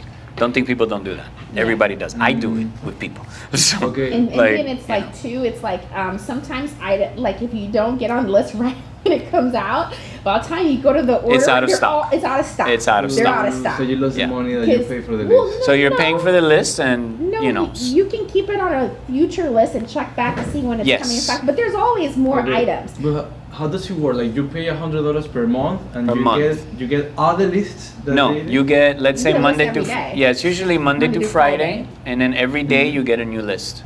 Every day You don't you- get them all at the same time. So Monday you get 10 items, Tuesday you get 10 items. It depends. Every list, sometimes there are 20 items, sometimes they're 10, sometimes they're 15. Depends on the list. Whatchamacallit. Yeah, and then you just check. Now, I don't recommend buying from the list. I don't. I recommend searching off the list. So I put right there, veterans for finding products from the sales on the list. So let's say they show you an item from Benefit Cosmetics, since we saw that brand. You can buy the one that's there, but I would caution against buying that one, especially if it's a popular leads list like these 3. That means they have like 40 people on the list. I would check what else is on sale on that store. So Benefit Cosmetics has a store. They showed you a lip liner or a mascara. You check the other stuff. like you use the list as like they call it rabbit trailing. So you use the list and then you check the other websites. Yeah. And then also- and then you just get better at finding these websites that you're like, I've never heard of Benefit Cosmetics. I've never heard of this store. And it's there. And you don't know because you don't know what you don't know. You know, like nobody knows everything. So there's all these websites you're like, I've never heard of this website, but they have stuff. And They you give buy you it. the product, they give you the brand, they give you everything, the Everything. list, the profit, and then they give you even the link to buy the products. Mm-hmm. But you don't Everything. buy the products from that link because probably it's $5 and you can find it other way in other like a $4.50. No, No. mm-mm. Because if you saw it, 20 other people saw it, everybody's gonna buy it, right? And then when it gets to FBA, the price is gonna go down, all the way down. So maybe it was $19.99. By the time you order it, it gets to your house and you ship it to FBA. Now it's $14.99, and now you make, instead of $5 profit, you're making 75 cents. You know, and then you're like, crap, I See, made so many 75 cents. people like got on the listing and then they tank the They price. tank it because they're So, like, newbies. That's why. You're either like buying it and holding it, kind of waiting a little bit for the prices to kind of come back. You and can stuff do like that. You know, or what you do is like if you know this and there's 10 of us. This is what we do. There's 10 of us, and we take buy this product. We all 10 of us go buy that product, and then we all hold at the right price. But nobody's gonna do that. Nobody's gonna do that. No, I'm in a group that we do this. Oh, yeah? together. Oh, okay. Yeah. I Yeah. have a group that Oh, we well, do that's this good. together. We buy this. We'll send the product out. Everyone has to buy the product, and everyone is is holding. We all know each other's Oh, okay. store. Well, that's so good, We're like, yeah. bro, you just are you taking price? We know you. Yeah, some people. That's I've heard of people doing that. Just know, like, not everybody's gonna do that, you know. And Yeah, then, no, not everybody's gonna And then do some that. people show up and they buy like, they put $1,000 into like a product, you know. They're like, I'm buying 200 units, and then they tank the price to the garbage, and then you have to wait till they're out of 200 or 50 or whatever units, and you're like, I bought 5. This guy bought 70. You know, I'm like, I'm gonna wait a while, you know. So that So you that recommend sucks. is that if they put a brand and they put a product, don't buy that product. You buy another yeah. thing similar. Buy another product from the website. Or if the product has really high ROI, like it's 80%, 70% ROI, like the profit is very high, I would buy a few, buy 2 or 3, 5. Right. Just don't spend $1,000, you know, on the one product. Don't do that. And just- Spread it out you a little can bit. just- You know, Yeah, you could just hold it or something. So you can that- hold it. Or like now that you see this new website that you've never seen before, now you have a new source. So Yeah. that's why Exactly. I'm saying go look at other stuff on the website and Yeah. come back to that product maybe months later. Like you should stack lead lists and come back months later. Yeah, and because then you can it's like, save oh, it. You save the file. Because you can like- make a master list and just Yeah. huge list of everything. And 'cause that's even yours ones- forever. Yep, you'll be gated for it. I'm like, okay, I need to get it ungated for this brand. So I just go back to the very first list I bought now, and now the prices are right. So now I'm Right. going off the very first lead list, Very which was good. like 7 months ago that I purchased, you know. But She's I've just right, been yeah. stacking these lists. 'cause Okay. That's what happens. You know? What she said is on point. Exactly. Yeah. Wow. But everything in fourth quarter is gonna sell, so buy Yeah. up. That's right. Other ways you can do it, I could talk and do an entire session on Keep a Product Finder, but I don't have time. But I would Google Keep a Product Finder. I mean, YouTube it. YouTube Keep a Product Finder. You can filter through Keepa and then find the products that way. That's a whole. Chris Grant has an entire thing on it called Keep Academy, which is really good. There's software you can use. Again, I don't have time to go into every software, but they're very similar. Tactical Arbitrage, TA. I don't recommend TA, but I put it there. Nepedo, Arbitrage Hero, Source Mogul.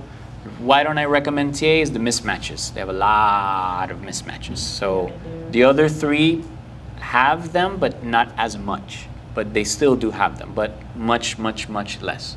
So TA needs to pick it up a little bit because they've been behind. So But hopefully. the pedal, the problem is that so many people have access to So it. and many people have access they've to made it. it very easy to use that Yeah. it's like hard. It's hard to find stuff. Yeah. And on top of that, like their stuff still like it'll say, oh, 50% ROI when you really check it's not, and I'm like, okay, like I have the pedal, so but I don't Yeah. use it that often. Which one is your favorite one from? Out of those 4, it depends. So TA is the best one, but just the mismatches they're terrible. But you can do more with TA than you can with the other 3. Yeah, you can like Yeah. search for products every which way you can possibly think of. Yeah. I've dibble dabbled in TA to know like, oh, but that You're gonna be narrow there it all down day a lot checking. because otherwise the list is gonna be it's gonna be running for life. Yeah. TA is the most tricky, but I would say it has the most features. If I would recommend one, I would pick Source Mogul out of the four. Yeah, I would I've never pick heard Source of that Mogul. one. Why Source Mogul? Because Arbitrage Hero, everything is out of stock, and I don't really like their user interface. I think it's ugly. I don't care if they can come at me. It's good for you, but they're good. They're not terrible, but a lot of it is out of stock. The Pedo is good, but a lot of people use the Pedo, and it's very tricky to find like good stuff in the Pedo. It has stuff, but a lot of it is like not good. So like the type of products that it shows, I'm like it'll show you like something really big and heavy made of glass, or it'll show you like some weird giant thing, and I'm like, nobody's gonna buy that, like why are you showing me this? Or it's like a lot of clothes, like a lot of shoes, and I'm like, I don't want to do clothing and shoes. So yeah, you can filter it to defend them a bit. It's good, but it's like the hot thing right now, so everybody's using the Pedo. And they give really good affiliate commission, so everybody's on Instagram doing the Pedo stuff. So Source Mogul is like the one that people sleep on. It's actually pretty good. Their user interface is very, very nice. And I think you get 10 days free. So I have to try them. networking, I would say out of everything, that's why I put it last. If you combine networking with any of these ways of doing it, is the best way. How do you network? Join Discord groups, join Facebook groups. So I'm in a bunch of Discord groups, a few. But there's a lot of like free newbie ones. I try to go to I personally prefer paid groups. Even if it's $1, you get rid of all like the newbies and all that. I don't know what to do. I just started yesterday, blah, blah, blah, blah, blah, all that. You get rid of all of that. There's lots of groups that I can recommend. But I forgot to put a bunch that I can recommend. But if you want some, I can just name them. But Discord is good, Facebook groups, meeting other sellers, even here in Wizards, this is networking. So, you go on the chats, hey, what do you think? Oh, this sale is happening, cool, what's going on? Like you network. So don't sleep on network because a lot of times they'll share leads, they'll share sales tips. So you can, there's some of these gurus that are on Instagram or whatever, they're just in chats. And that's how they get like so big because they just share each other's data. Like they go, hey, I got this wholesaler, jump on this wholesaler. Or there's a wholesaler that has like a minimum order of like $10,000. And they're like, hey, let's 5 of us jump in on this thing and let's do it, And they're like, oh, we made all this money. And it's like, you made all the money, but you have friends that also have money and you guys all figured it out. So it wasn't just you, but nobody's gonna say that because they want to sound like they did everything. And a lot of times it's networking. So people, they make their little DMs, they slide into the DMs and everybody starts figuring stuff out, So so the closest you can get to like sliding into people's DMs is just pay for groups. Paid groups are the best because there's a small amount of people, gets rid of all the scammers and the whatever, because as soon as they see money, they run. They're like, oh my gosh, I have to pay? Ugh, I'm not paying anything. I'm cheap. So they don't pay. And then the people that are serious, they pay.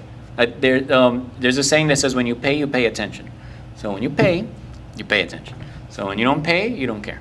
So I definitely put don't sleep on networking.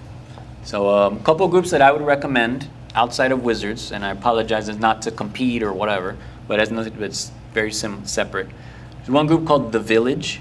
They're a Facebook group with a couple named Steve and Alexa French, awesome, and Tracy. They're great.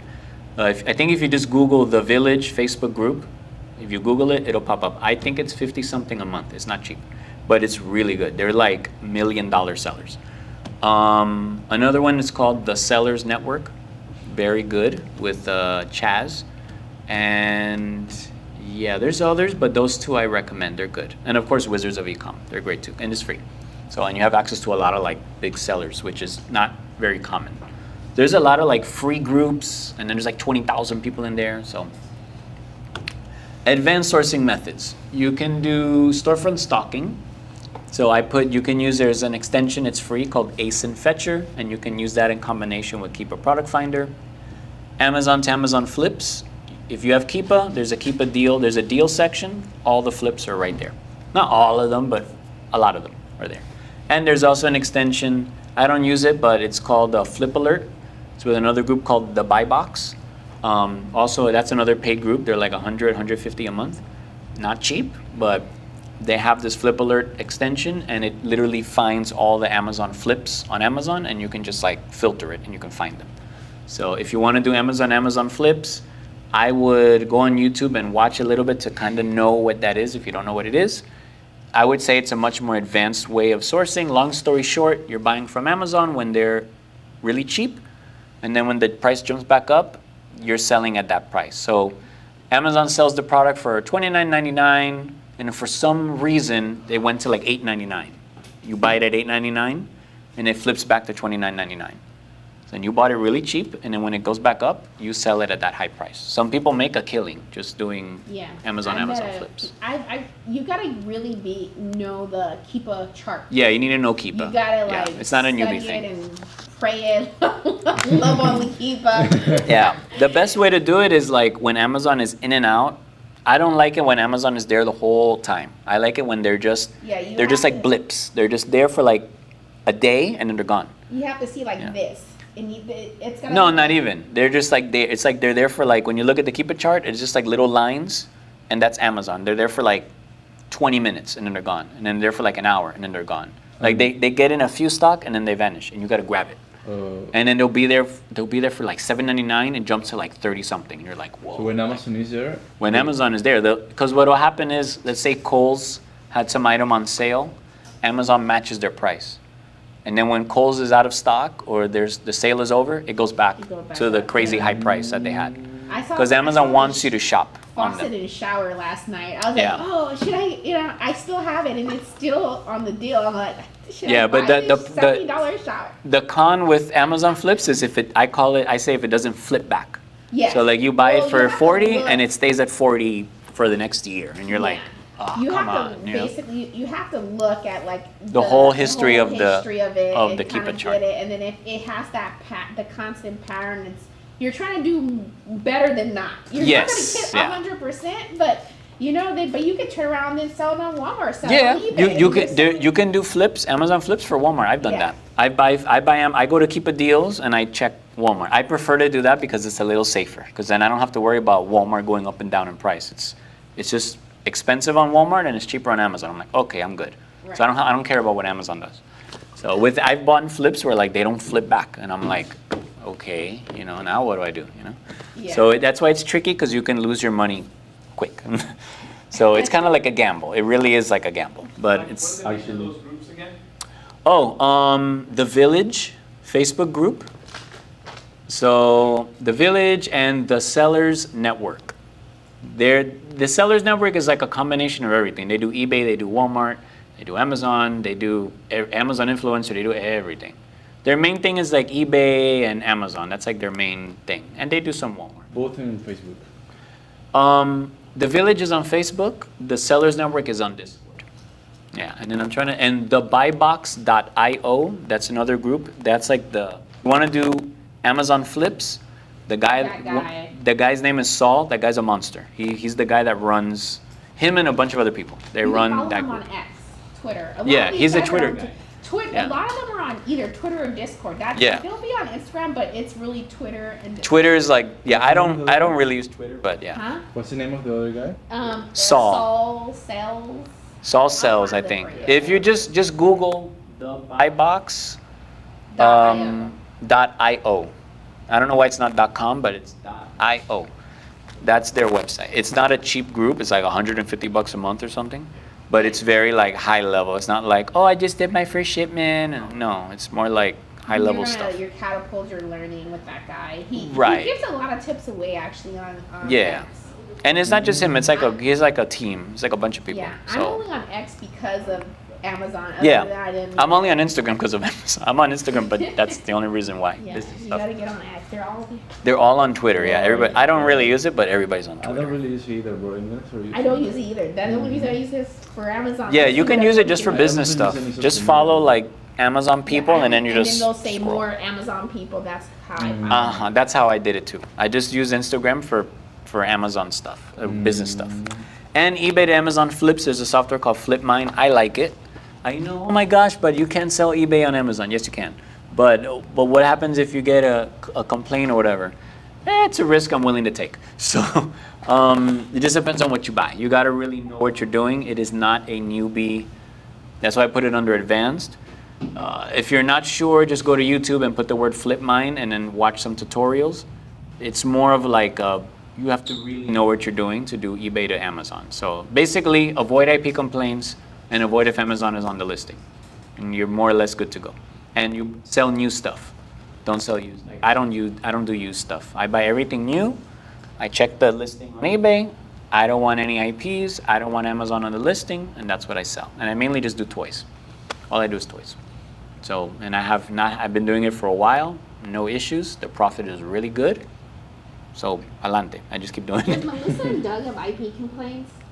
No, but you have to get ungated with them. Yes. Yeah. Like, you know. Yeah, I don't think they give IPs. I've never gotten one. Good stuff at Walmart. But There's some good stuff, yeah, with them. Yeah. Yeah, I had to get ungated. You can use Target, you can use Kohl's to get I ungated. used Target recently for Mac. It didn't work? No. Mac might not, because they're eventually going to get like permanently gated. Everything that's Estee Lauder is going to get permanently gated, and Mac is under Estee Lauder. I sell Mac every day. I love Mac, but they're going to lock that thing down eventually. I'm going to cry that day. So I made a lot of money from Mac, a lot of money. Ways to bring your cost of goods down, coupon codes, Rakuten, Top Cash Back, Be Frugal. There's a ton of those, and gift cards. I just use those two, the first two. I used to use Be Frugal, but I don't like having all these little pop-ups, so I just use two. I just use Rakuten and Top Cash Back. I do use the Honeycomb extension for coupons. I don't use gift cards that often, but they're very good. Those are some websites. There's a whole bunch of other websites. I just put the ones off top of my head. If you know of another one, awesome. I'm just sharing like the ones that I know.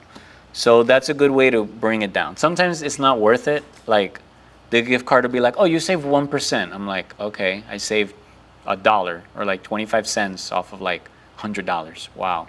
Yeah, it's not a big deal. But sometimes it's like 10%, sometimes it's 15, sometimes it's 8.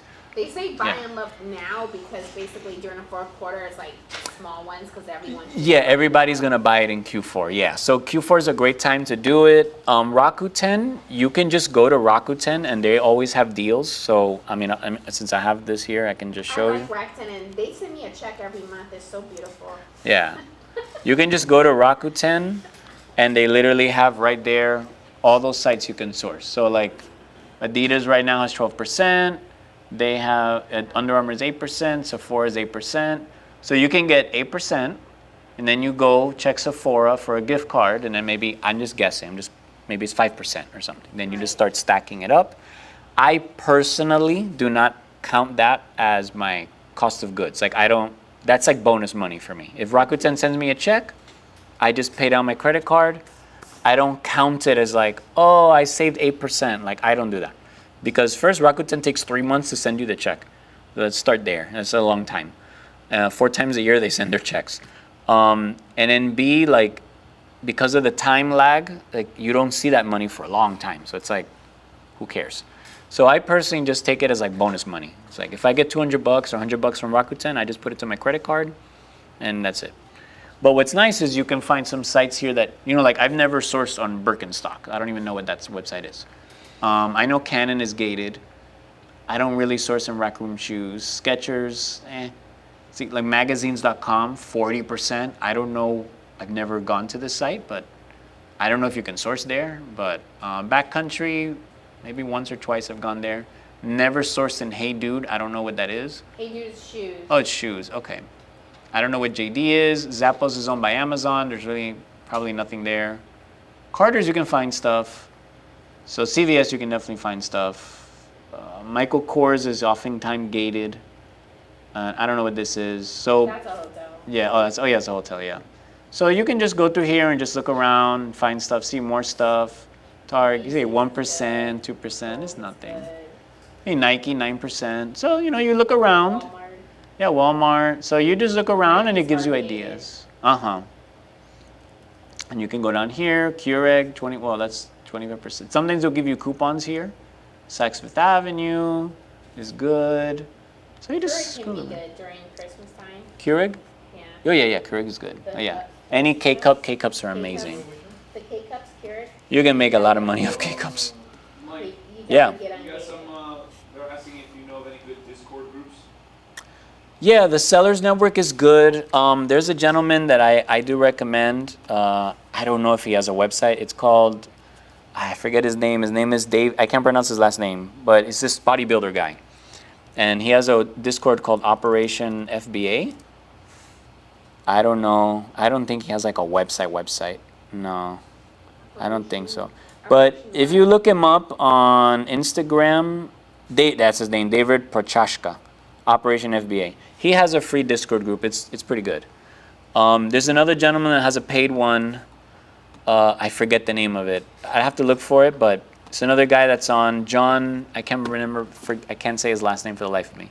He went to the Miami Sellers Conference. Marcelano, something like that. And he has a Discord group also. But the Village group would be this one. This one right here, the Village FBA. That's them. So those are the three that I was mentioning. I was in their group for a while. They're great. I'm just not in it anymore, but it's a really, I was even thinking of like going back because their group is really good. That's one. Sellers Network. Oh, here it is. That's the other one. That one, 99, yeah. So 99, I didn't know it was, so like $100 for 3 months. So I only paid $30 because I joined when they had the beta group. So they're good. They're a pretty big group. It's not like a tiny itty bitty group. What do they tell you in that group? They do weekly Zoom calls Oh, they do? on like, Amazon, Walmart, entrepreneurship in general, like business stuff, like how to balance your life and your business and all that. The guy that runs it, guy's Chaz. He has a whatchamacallit, prep center. So you can network with people there. They do this guy Rally Roots. He's like a humongous eBay seller. Like not like, oh, I do it at a thrift store. Like no. This guy's like a warehouse. It's a huge thing going on. It's not like I just go to Goodwill and I found 2 shirts. Like no.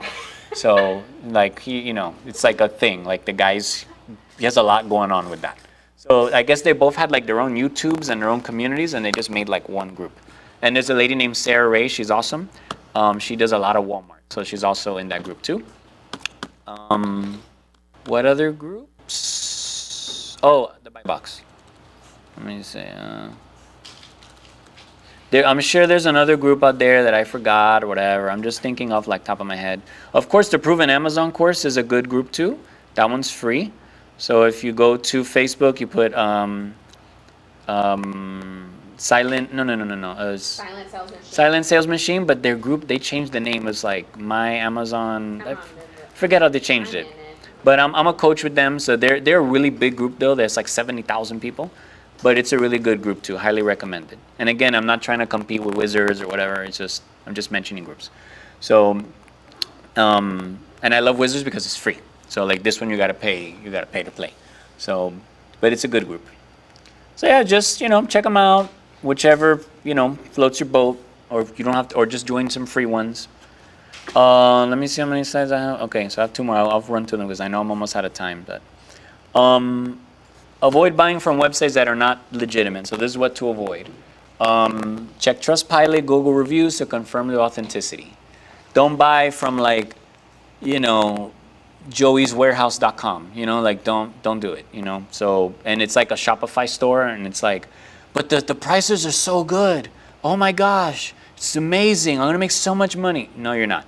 It's probably, it could be liquidations, could be shelf pulls, could be expired products. Shelf pulls, when you start doing wholesale, shelf pulls are basically like, let's say CVS had some Olay. I did this because I made this mistake once. So I used to buy, long time ago, I was buying Olay and Too Faced and other beauty products from like a Shopify store. Looked legit. They came to me in the plastic, in a nice little box, and it said Too Faced. Everything was legit. But what the guy failed to tell me is that there were shelf pulls. And I was like, what is a shelf pull? So when I Googled it, shelf pull is those items were sitting on CVS. Let's say the CVS in 8th Street or whatever. They've been there for like a year. CVS says, we don't want these anymore. And then they get rid of them. They sell them to somebody. So they've been moving around for like 3 years, never sold. And then now you bought them. then you send them to Amazon. And when the customer gets it, they're like, this Olay cream is very like, it's like water. It's not creamy anymore. That's what was happening to me. And I was like, this is brand new, shiny, in the plastic. I'm like, this is new. But I didn't know it was there for like 4 years. So when the lady would use it, it was like water. It was like this. So then they would complain, and I'm like, it's not used, it's new. What do you mean it's, I didn't get it. So that was their shelf pull. So you don't want to buy anything expired. So if you're not sure, if it's like some weird website, just ask, like, hey, is this new? Is this a wholesaler? And if they say yes, are you how you work with the brand, or you bought a pallet from Costco or from CVS? Like, what are we doing? Because if you buy pallets, you're not a wholesaler. If you have a connection with the brand, you have an account with the brand, you are a wholesaler. You bought a pallet from Macy's and CVS, you're not a wholesaler. Even, but I have a warehouse, that doesn't make you a wholesaler. So I heard a saying, it's like you can stand in a garage, but it doesn't make you a car. So just because you buy pallets doesn't make you a wholesaler. So you're just... What about like Ross and TJ Maxx? I see people on YouTube going I buy to from those there. stores. Yeah, I buy from them. But they're not wholesalers. Like, you just have to be careful. I don't buy their beauty products, for example, like, because... No offense to women, like they'll just like, sometimes it's like trash, or they'll use it and they'll put it back in the box, or it's a mess, or you open the palette of the powder and it's all messed up. So be careful with the beauty products. There's a lot of good products there. I buy a lot from there for Walmart more than anything, less for Amazon, because Amazon's so strict. Walmart, they're pretty slack on the brands, so all of that stuff goes to Walmart. I sell it all the time on Walmart. All those stores are great for Walmart. Look if they have a contact us, a phone number, an address. So, if it just says like, you click contact us and there's nothing there, or it's just like, we are this amazing website and we sell on the United States. I'm like, where's your address? Where's your phone number? Like, who are you? Like, you want to see a picture of a store, like a real actual store. The Like, address too. Yeah. Then you'll see the location these days with Google Maps. Yeah, and you can, and if you see like a plain grass in the middle of a field, like, run. It's not, or you see like a house, like a guy's house, like, don't buy from that either. So yeah, but the prices are so good. Yeah, and then you're gonna get so suspended. So, it's your risk. Telegram, WhatsApp chats, run the other way. But I know this guy, he made a lot of money in the Telegram. Don't do it. It's not that easy. So if it's really, really, really easy, it's probably a scam. So just be careful. Pros and cons. So what are the pros and cons of OA? Anybody can buy, you can buy the products anytime, anywhere in your pajamas. You can just wake up in the morning, get your cafecito, and you sit down and you buy products. Cool, awesome. But so can everybody else. So the barrier to entry is very low. So everybody else can buy their cafecito and sit down in their pajamas and buy from Macy's.com when they're having a 70% off beauty sale. So everybody can. So that's the problem. So just know that you're not the only one that found the sale. Like me, I have a VA. People have teams of VAs. People have 20 VAs, 10 VAs, and they're just scanning all the internet all day long in the Philippines while you're sleeping, finding sales. So keep that in mind. So you want to find the more niche the website, usually the better. So, but not always. But usually those smaller websites could be better than like other sites. So, sometimes the really big sites are good if they have like a really good sale. And then it just like doesn't matter because the profit is so good and the price is so low, like it's worth the risk. Lots of products on sale, tons of websites to choose from. Con, everybody else is using the same tools and looking at the same sites. So same thing as the first one. As well as sharing the info, so this brings in a flood of resellers. So don't think that people don't share information. They do, and they do it very often. The moment something happens, it's in every group, in every Discord, in every Facebook, and in every WhatsApp chat. Everybody knows. You weren't the only one that found out. So sometimes I used to think that. I'm like, I found this sale. I bet like nobody else is paying attention to this sale on Macy's or CVS. No, everybody is. So just keep that in mind so you go in with caution. But it's not that you can't buy from that. Just know that you're not the only one checking. So don't put a lot of money into like one item. I usually buy like 5 or 6. Like if I'm going to buy in Walgreens, I'm not going to buy 20 of a unit. I'm going to buy like 5 of this, 5 of this, 3 of this, 5 of this. So I spread it out, and then if something tanks, it doesn't hit me as hard. So you want to have more wins than losses. You can buy large quantities with a few clicks. That's a pro. The con, if the price tanks, you're going to lose a lot of money. On top of the work involved to send it to FBA. So you had to buy the product, get it to your house, pack it up, polybag it, ship it, and then now you lost like $500. And you're like, great, wonderful. You know, so, and some people, they go deep. Like I see them, like they'll buy like 100 units.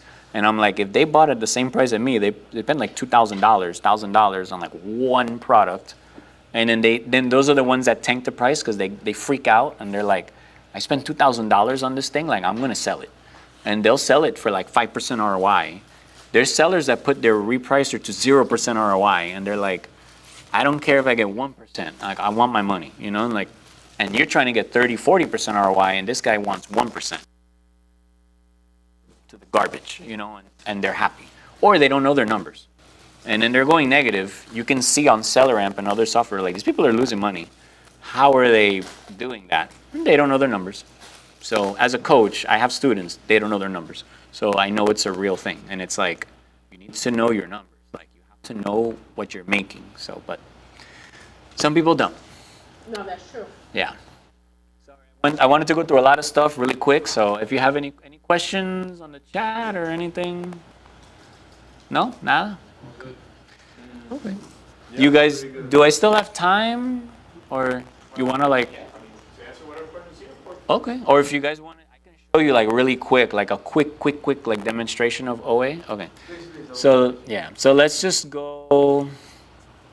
I don't know if I'm gonna find anything. So all the caveats, like I don't know, it might not work. So let's pick on Macy's or Lego. Sometimes has good stuff. Let's go Lego. Let's go Lego. So I will go to Rakuten. I like to go to Rakuten sometimes, or if you just have a list of websites, you just go there. Would start, let's say, on Lego. Rakuten this thing is slow. If it doesn't work, I'm just gonna go to Lego. Okay, there we go. Okay, it was me. I've shopped on Lego many times. So when I go to a website, I don't just scroll around and I do this. I don't do that. I go straight to the sale.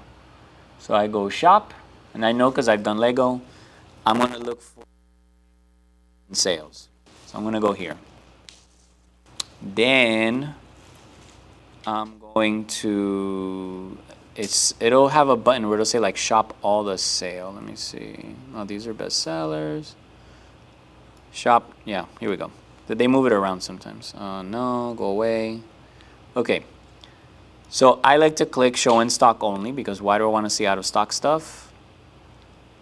So now I don't have much. It's only 32 products, so that's not that bad. I'm not gonna check all 32, but so then I would start here, and then you have a couple of options you can do. Now I have Rev Seller, so I would do this, and then I'm gonna go to Rev Seller, and then you click search Amazon, and then it's gonna search it. Let me see. I have my glasses with me just in case, because I'm live, so I don't want to look silly. Okay. Oh yeah, they definitely checked. They changed even how it looks here. So this is the rank, really good rank. This is the buy box. So I'm buying this for $47.99. So right away I know this is no good because the buy box is 41 and this is 47. So no money there. So then I've sold this before. So let's see, but I don't know if on Walmart mainly. So now this might not come up because it just says Jade Rabbit, but it did. So this is $11.99. Buy box is $22.99. So this is actually,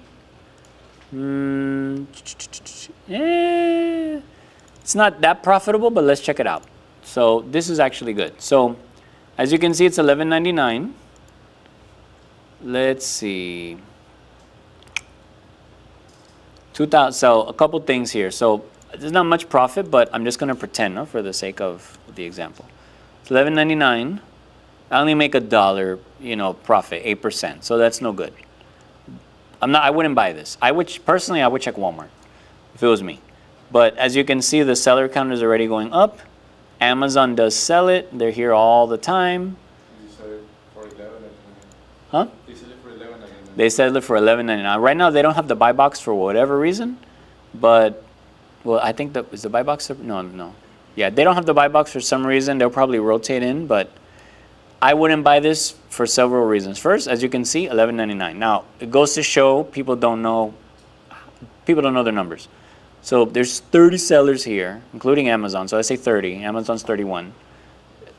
This is the price. Like Lego, you can find Lego on clearance or whatever, but Lego is very like strict with their prices. You're not going to go to the dollar. Well, you can find stuff in Dollar Tree or whatever, like leftover stuff from Legos. But Lego's pretty like, it's pretty strict with their prices. Like they don't they don't do like 90% off Lego. Like they don't do that. Like they know that people will pay for Lego. So most people are buying it at this price. So as you can see, most people are making $1 for 8% ROI. And there's 30 sellers here. So people are fighting out for $1. So again, goes to show. You have to put also the sales tax, right? Yeah, and mine's already there, RevSeller. You can include it in RevSeller. But yeah, you also have to add in the sales tax. Yeah. Now maybe you have a coupon for Lego, like they have a point system. You can get a 10%, $10 off, $5 off, but it's not worth it. I personally will keep looking. Okay. Yeah, this is kind of expensive. I don't think this is gonna work, It's not but profitable. yeah. Oh, you checked it already? Yeah. Okay, well we'll skip that one. Yeah, this one I've sold before. It's semi-profitable, but I forgot it's really tiny. Yeah, I wouldn't. Yeah, I wouldn't do it. So you just click this. So then you can stay right here. Or if you want to, you can like open the tab. I like to stay here because I don't have to leave. So this one. So where my eyes go are right here. So I'm looking at the max cost. My max cost, I put it to 30% ROI, $3 profit. So I can only buy this for 48 cents. Because Amazon is $8.24, they're actually cheaper than Lego, and Lego's on sale. So that's why I said like you got to know what you're doing. It takes a while. Yeah, it's a skill. Yeah, always a skill, and it takes a while to like get into it. So like, yeah. So this basically, this is the boring part that nobody wants to do. This is just that's too expensive. So yeah. That one looks too expensive. Yeah, so this one's 69. I mean, I've seen this before. This is actually, if you can get that at sale. $30, there might be something in that one. Yeah, I think I saw that once and I almost bought it, but see, max cost is 43, but see, Amazon matches the price, see? 69, 69. So that's why Lego is tricky because Amazon sells almost every Lego. Not every Lego, but they sell a lot of them. This, No, go ahead. No, I was going to say like this that says last chance. This is good to know because Lego expires products. So there's even courses just about Lego, and like there's people that like they're called brick masters and like brick people. And they're called bricks, and they just like their whole thing is Lego, and they'll buy Legos that are going to expire, and they'll hold them for like 6 months, a year. They'll throw them in like a warehouse or their garage or whatever, and then when Lego's done, they're like Funkos. Like Funkos, like once they're done, they're gone. They don't make them anymore. And then you wait like 2 years, and the Funko was $10. Now it's like 45, and you're like, man, but you can sell them. Baseball cards, you know? It's like baseball cards. So people collect Legos. So like anything, like any collectible. So some people buy Legos like when they're gonna expire, and then they hold them, and they'll spend like $5,000, and they'll just hold the Legos, and then in Q4 they sell them all. Like they double their money. They do it like, almost like investments. They literally take it like a stock investment. So it's crazy. So I don't do that, but some people do. I've met a seller that's all he does. His whole thing is that. So there's a lot of ways you can do OA. There isn't just like one way to do it. Let me go back. So yeah, so that's basically all you do. You just go one by one, checking. If you have a leads list, they'll give you the items, and then like I said, you would want to go in and look. But yeah, so that's one. I mentioned Benefit Cosmetics. Again, I will go there. No, go for it. You had a question or something? Yes. So, now that you do this like in another level, like you do it like a lot. Well, yeah, I do it full time. Yeah. You do it full time. This is the process that you always do every morning, or like if you want to invest like $1,000 in a product to get like to buy many units of the same product. Is the same process? Or? Yeah, I don't buy like $1,000 of anything. Like I'll spend $1,000 in a store, but I won't buy like 2 units. Like I'll buy a lot of stuff. Like I want to spread it around. And then I sell on Walmart, so I'm gonna buy stuff for Amazon, stuff for Walmart. Like that Lego sale, I'll check Walmart. I'm like, and that's better for me because not a lot of people are checking Walmart because a lot of people are on Walmart.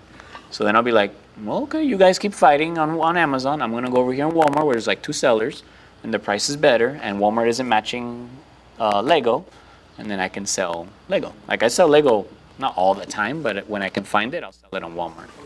So yeah, so you spread it around. Like if you're gonna go to Benefit, like I will go here and then I wouldn't buy like 50 of this one and 50 of this one. I just buy like 3 of these, making it up.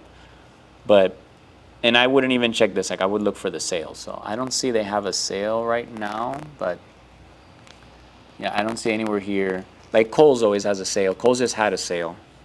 I saw a seller that she spent like almost like $5,000 or something on like the clearance sale. So you can just go here, huh? Yeah, and if you're new, you're gonna have to spend some time getting on a gated because a lot of things will be gated for you, and you gotta figure that part out. That's the biggest part. Finding this is the easiest part of it all. You're just like scraping websites. Yeah, it's just checking websites a lot. Like you can, that's why you can use tools.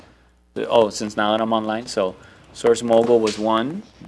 I would, if you're new and you don't know what to do, tools like this are good because they literally, they give it to you. You know, like you don't have to, it's a good, I always recommend newbies to do something like this because it's less overwhelming. And then you just have everything, and then as you get comfortable, you're like, okay, I kind of get it, you know, I'm more comfortable, now I'm just gonna go on my own. I'm gonna use the tool, and I'm gonna go on my own, you know? So, or leads list, but leads lists are very expensive, and there's a lot of people using them. So that's why I like these tools because I think this one has a 10-day free trial, but includes a 10-day free trial. So if you can literally take a week and 3 days for free and just play with the thing. And then you're like, I don't like Source Mogul, click cancel, don't pay, you know, just cancel it. So, and the same with the pedal, the same with all of them. TA has a free trial. I think Arbitrage Hero has a free trial.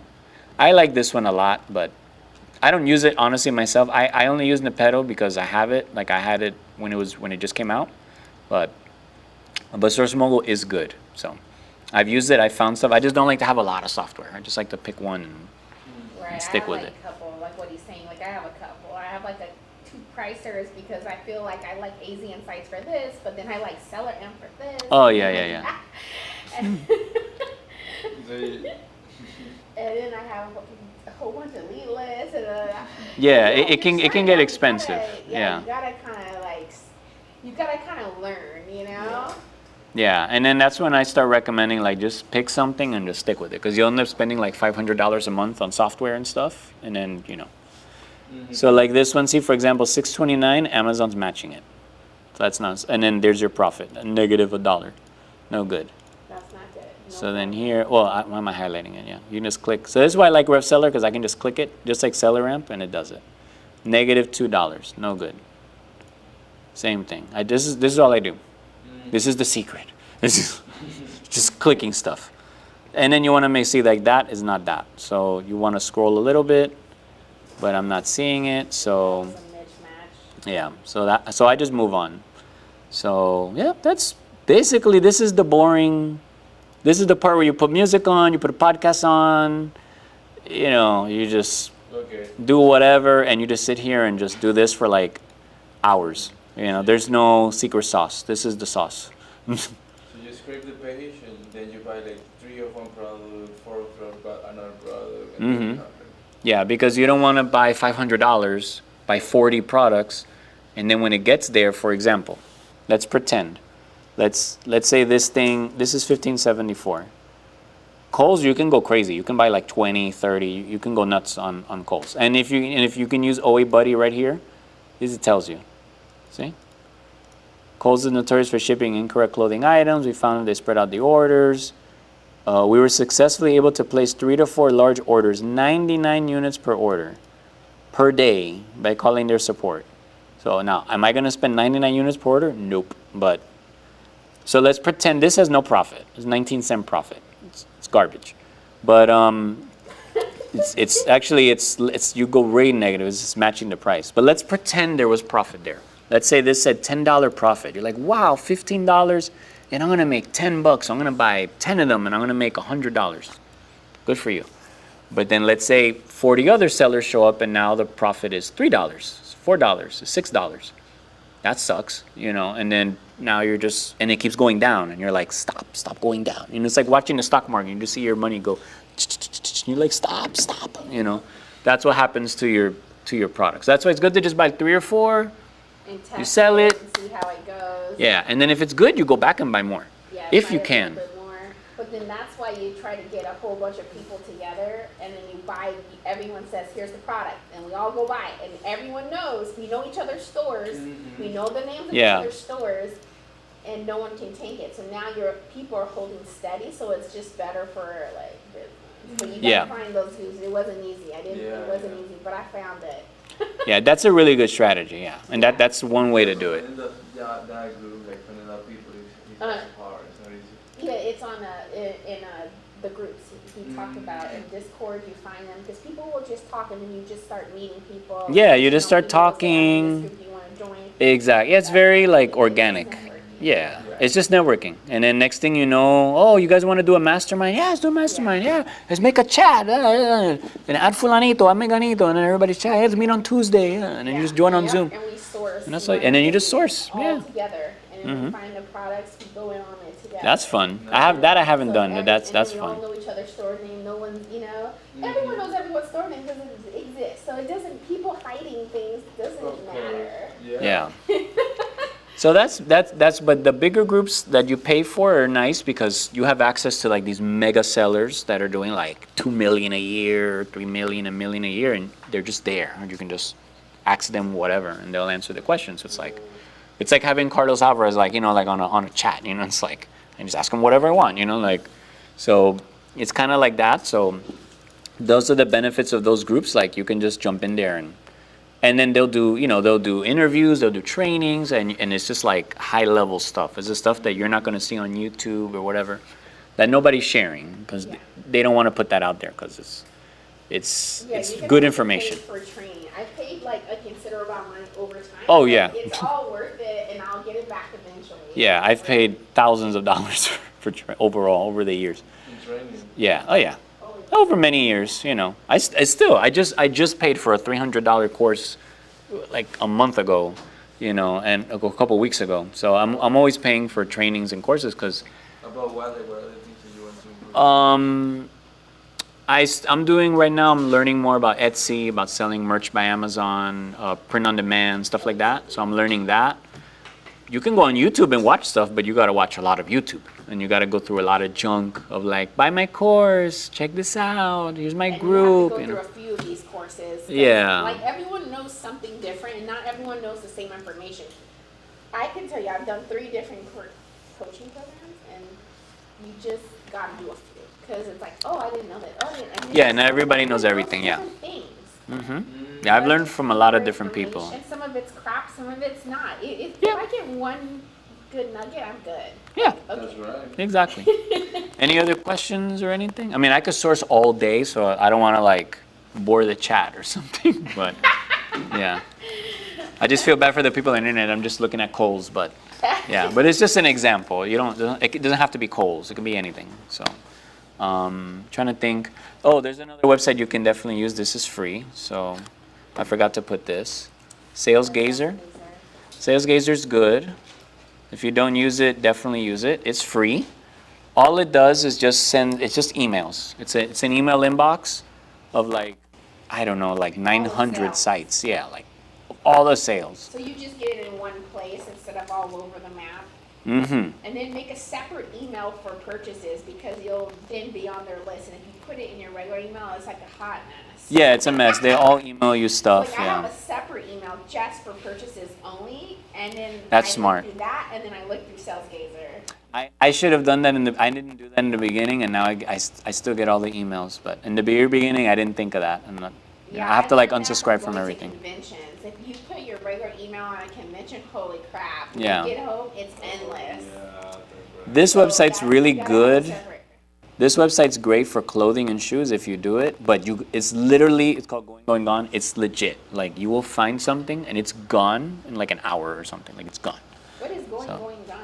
It's Dick's Sport. It's like the outlet version of Dick's Sporting Goods. Oh, Yeah, it's the outlet of Dick's Sporting Goods. They don't have one in Miami, but if they did, I'd be there. I wonder But what it is. yeah, Saks Fifth Avenue, off Saks Fifth Avenue is the outlet. You can find stuff here sometimes, but the off one is better.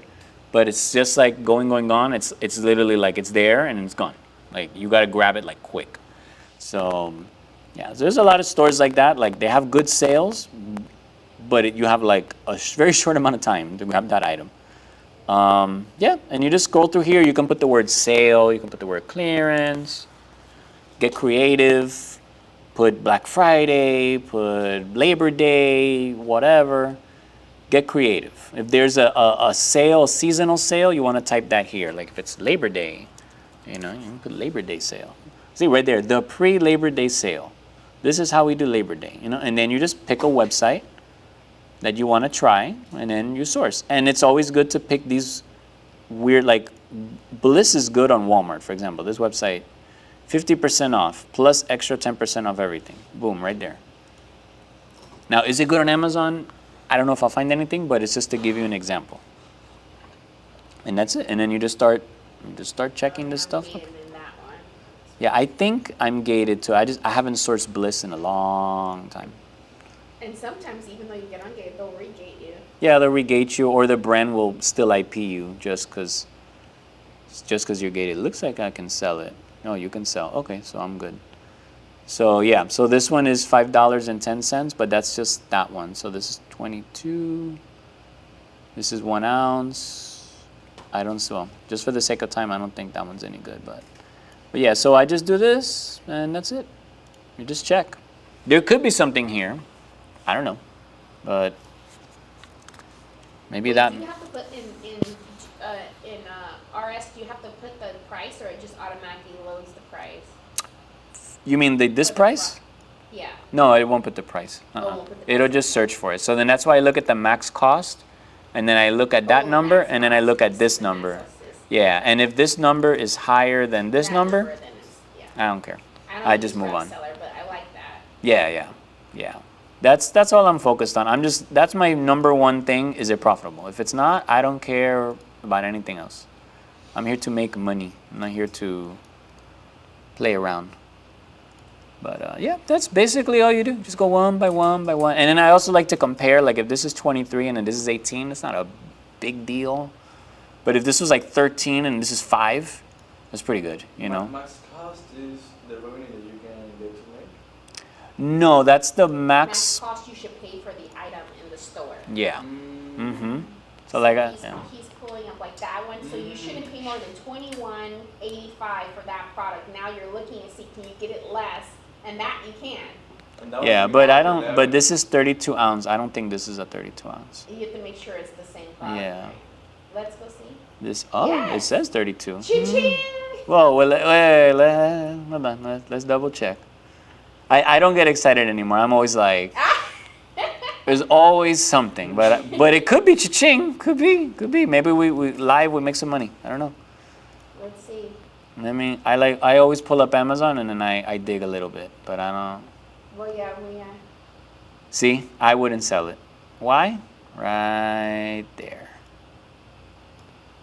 That's why I don't get excited. They sell it. They sell it themselves. Yep. Oh, but there's 3 other FBA sellers. Good luck. So I don't want to get an IP complaint. Yes, there's sellers. I'm not doing it because they're there. Is it profitable? Yes, it is. They might have had What IP. about Walmart then? Walmart, you could. But if you look at it, they might have had IP complaints because there's Yeah. like shoe dips. Yeah, there's a lot of dips here. Here there was 3, went to 1, but it could just be they sold out. Yeah, it could be that they sold out, or it could be that they're Yeah. IP complaints. Yeah. I mean, to me, I don't see a big indication of IPs. Maybe right here. This that goes 3-2. It could be. The lines are a little too straight for me, but there's sales going on. I'm very cautious. When I see a brand there, I'm not doing it. I don't care if there's 50 sellers on the listing. and it's Is that where good. all your IP complaints have primarily come from? That or sometimes, well, usually, yeah. Honestly, I don't get many IPs from like brands anymore. It's usually an authentic or a complaint, like from a Oh, okay. customer. Because I'm so careful, like I don't really get it that often. I used to, yeah. Like I wouldn't have noticed that, you know. I've been like, oh, this looks good. Let's Mostly go. when there's the brand is actually selling on mostly all the stuff on Amazon. Yeah, I avoid it. Yeah, so I'm like, saying, but like I haven't seen much where most of the time where the brands aren't the ones selling the product on Amazon.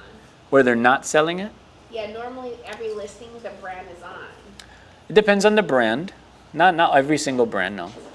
There's a lot of brands that they don't sell. Yeah, like boring stuff, like Dove soap, or, for example, Secret women's deodorant. I did an Amazon flip the other day, 3-pack. They don't sell it, but I bought a 4-pack and I got it, and then I put it in a poly bag and I sent it as a 3-pack, and it sold super fast. So there's a lot of brands that are very popular, but the brand doesn't sell it. They don't monitor it. Those little beauty brands, when they're like smaller brands, they're usually like on their stuff. Like a L'Oreal. L'Oreal doesn't sell on Amazon. I wonder why. I don't know. Estee Lauder. Amazon sells all those Estee Lauder brands, but the brand doesn't sell their own stuff. So like you won't find MAC on MAC, but you'll find Amazon on MAC because they buy it from MAC. So they do the vendor central and then they buy straight from, they're the customer. Amazon's the customer to MAC. So then they'll say, we want, I don't know, 50,000 units of whatever, and then they buy it. I'm surprised they don't do transparency on those, but it's coming probably. They haven't, I don't think they will, because they haven't on any of their other brands. On Clinique, Smashbox, who else got gated, sadly? Too Faced. Yeah, but they didn't do transparency.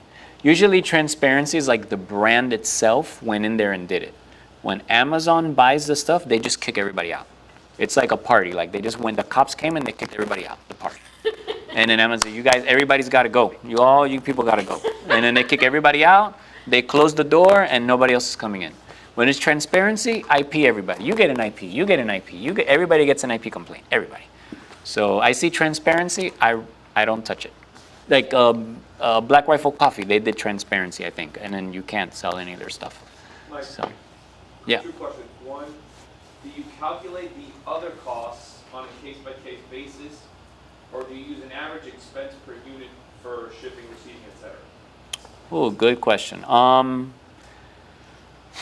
you could repeat it, that'd be good. Yeah. Do I calculate other costs and my, what is it, average something?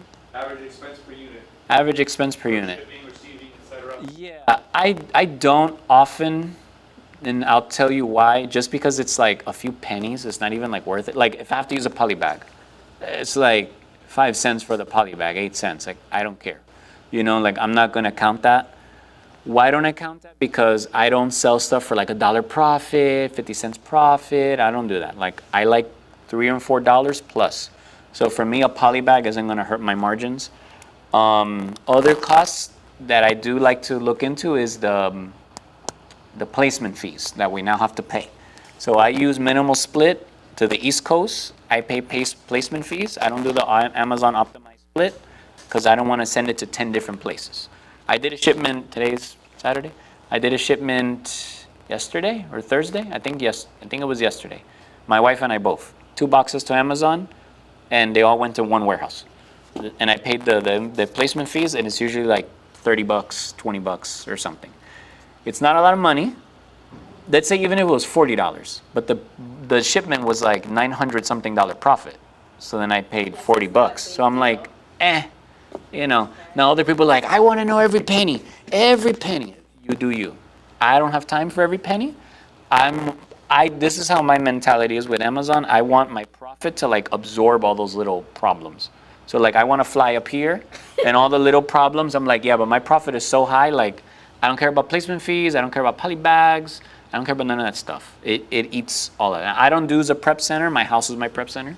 So I ship everything to me. I always get free shipping. I always use Rakuten, Top Cash Back, blah, blah, blah, blah. And I buy poly bags in bulk of like 500 to 1,000, so they're like cheaper. Do you buy from Uline, or where do you buy No, I buy on Amazon. There's one called Spartan Industrial. That's the one that I like to use. You I can, just if use- someone wants to, you Oh, right can there. repeat this, but if someone wants to really know down to the penny, just use seller board. Yeah, you can use Seller Board, Inventory Lab. There's always a competitor out there. Yeah. See, I literally just bought it in March. So, just to show you I'm not a guru, I actually have skin in the game. But yeah, and I purchased it 4 times. So yeah, I buy that one. That one's really good. Those are the smaller ones. Do you buy your boxes from there too? I buy them from Walmart. Oh, Pen boxes? Gear. They're a pack of 25. I actually have a list of like literally everything. Because I do coaching, so then I give this list to everybody. And then I have all my stuff here. Let me put where's my shipping stuff? So I buy, no, there's the boxes. So these are all my poly mailers, and then my boxes is these. Like this is a large. They have large, medium, and small. I buy those. So. Have you used Uline? Nah, because of the shipping.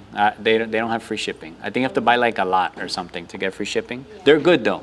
Nothing against Uline. I just don't buy like that. Like I don't want like 200 boxes. You know, like I don't have space for that. I'm in my house. Yeah, like where am I gonna put it? You know, like I have my backyard. I turned it into like a mini warehouse, so I have the space, but I don't need like 200 boxes. You know, like I just need 25, and then I'm good for like a month and a half or something. So. Do you maximize every weight of your boxes when you're sending them into Amazon? Nah, no. I try not to get it. I try to leave it at 40 pounds max, more or less. I don't go near 50 because once you get to 50, they ding you. They'll hit you with like a $25 fee for sending more than $50, 50 pounds. So, and if you do that enough, they'll block you from sending FBA shipments. So, like I had a student that he couldn't send FBA. He's like, I can't ship FBA. I'm like, why? And he's like, oh, they gave me, the pound, like you ship too much. And I was like, oh, okay, that's not good. So I don't trust Amazon. That's my rule. I don't trust them. So I keep it way under 50. I have people that, I go to 49.5 pounds. I'm like, you're pushing it, man. Like you're toting the line. So I go 40, 39. I stay really far away from 50. Can you explain like what is like why people say like to go to like a large amount if you're saying in like what happens if I only want to send in 3 things? Is it that I'm being charged more? Like, yes, what is the deal? you're gonna pay more with shipping. So your shipping is gonna be really high. So if you send in 3 things, 10 things, 5 things, UPS is gonna charge you. Let's say it's 10 pounds. They're gonna charge you like $12 in shipping. You send in 100 pounds, they might charge you like $20 in shipping. So then it's like the shipping's gonna eat all your profit. Okay, so basically we should be sending in like 40 pounds. At least. At least. Yeah, and probably more with these dumb placement fees that they did, probably more like than that. But Yeah. when you say more, it's more but less than 50. In terms of pounds, yeah, like you can do Per box is what I'm saying. Oh yeah, per box. I mean, some boxes are 15 pounds or 20 pounds. It just depends on. Sometimes I do, for example, if it's beauty products, I don't want them mixed in with like heavy stuff because it might smush the packaging. So I'll do usually a small box from this, like the small version of this, and then we'll do like 20 pounds of beauty, and that's box 1. And then all the big toys and stuff, that's a large box, and it's 30 pounds, box 2. If it's some food or something and it's gonna make a mess or might pop or whatever, that's box 3. So we separate it by like the type of products. Like you have to use, common sense. Like you're not gonna put a glass jar that's full of pasta sauce with like, the beauty products, and then if that pasta sauce breaks, kiss all your beauty products goodbye. And Amazon's not gonna reimburse you. So there goes all your money. So you have to imagine if this box drops, what will happen? What's gonna happen inside that box? So that's what I think about. Like, what's gonna happen inside that box? If I get this and I drop it, what will happen? Is everything gonna get damaged? I'm gonna lose $700 of product? Probably. So I'm not gonna do that. So yeah. So you gotta think through before you buy stuff. Like, how am I gonna ship it? Is it too heavy? Is it too big? Can I ship it? Maybe some people they buy like these big things, and I'm like, can you put that in a box? No, then why'd you buy it? You know, like you have to FBM it now. Now you gotta do fulfilled by merchant and you gotta ship it. I did it once on purpose. There was this Disney Frozen Girls Castle, and it was like, I think it was $200 on Best Buy for $100, and it was like 180 or something on Amazon. I was like, psst, and I bought it, and I bought two, but it was 25 pounds. I'm like, I'm not shipping that, and it was big. It came to my door, and it was like this high, and this long, and I'm like, it doesn't fit in the box. So when it sold on FBM, I just put the UPS label, and I took it right back outside, and they shipped it, and I shipped it in the same box it came in, and I never got it back.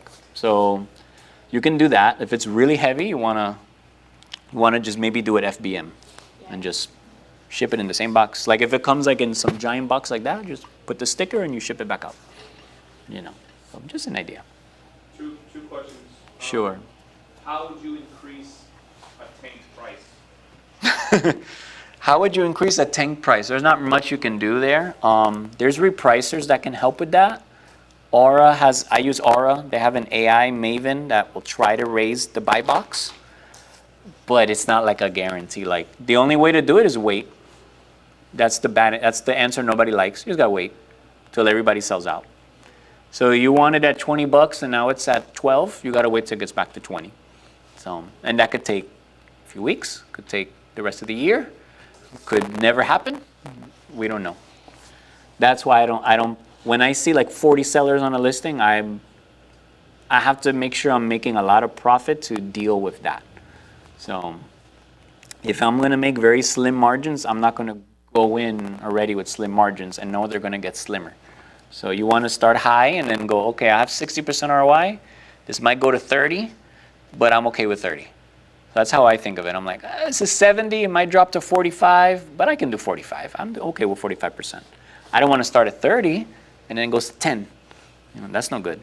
You know, I've been toying around with the idea of getting at another Amazon account going and email and then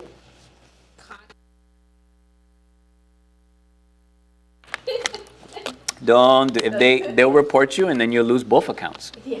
So, and then anyway, you can't like, it's tricky to open two Amazon accounts, but you could. But yeah, if you message a seller to tell them that, they could suspend you. So yeah, they don't like, yeah, but they can do it. Amazon can do it. You can't do it. You know, it's their platform. Was there another question? Yes. Oh, sorry. What if you buy those toys for Xmas now, knowing that they will go up? Is that too risky? No, you would want to do, good question, you'd want to do the following. A lot of people do that, I do that sometimes. I don't like to hold stuff, I personally don't. Let's say this Jade Rabbit thing that we were looking at previously, I would do this. And another little quick tip that I just noticed, you can always look at what other people are buying too, frequently bought together. So if they're buying this, they're also buying this, and they're also buying this. Now, the prices are trash, like that's not good. But you'd want to look at it just, you know, for data, just to learn. I would do this. I would go to Keepa. I would stretch it out to all. We're in August, so this doesn't have a very long, this isn't a good example. Let me try this one.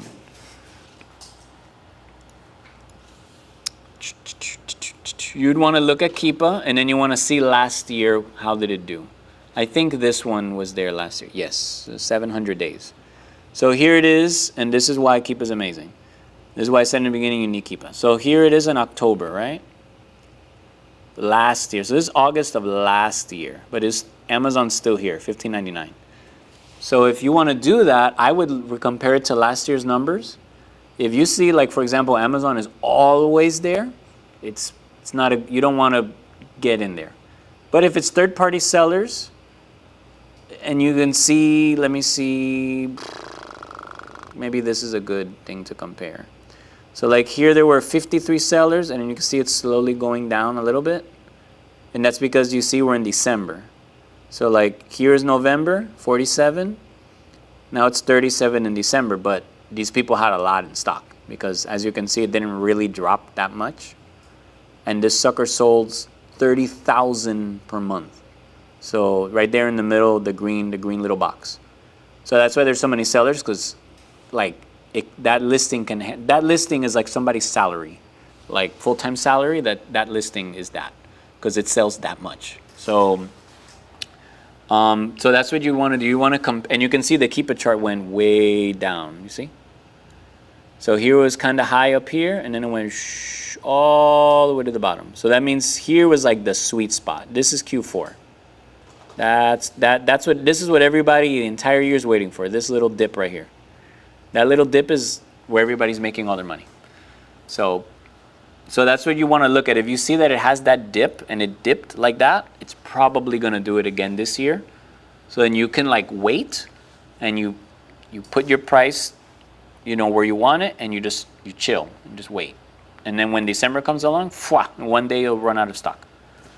So yeah, that's a strategy you could do. You just have to really look at Keepa. So, and you want to like pretend you were in here, like you want to pretend this was you, and then just say, okay, if I was over here, how much would I have made, if I would have bought it at this price and sold it for this, So yeah, so you just want to like pretend that you were there. All right, let's take these last questions and then close it up. Yes, sir. Yeah, no, that's why I said stop me. I will talk till 8 o'clock at night, so just stop me. Like, don't feel bad. Do you recommend Aura? Yes, I do. Yes, I use Aura every single day. So hopefully it doesn't pop up my storefront. That wouldn't be any good. Let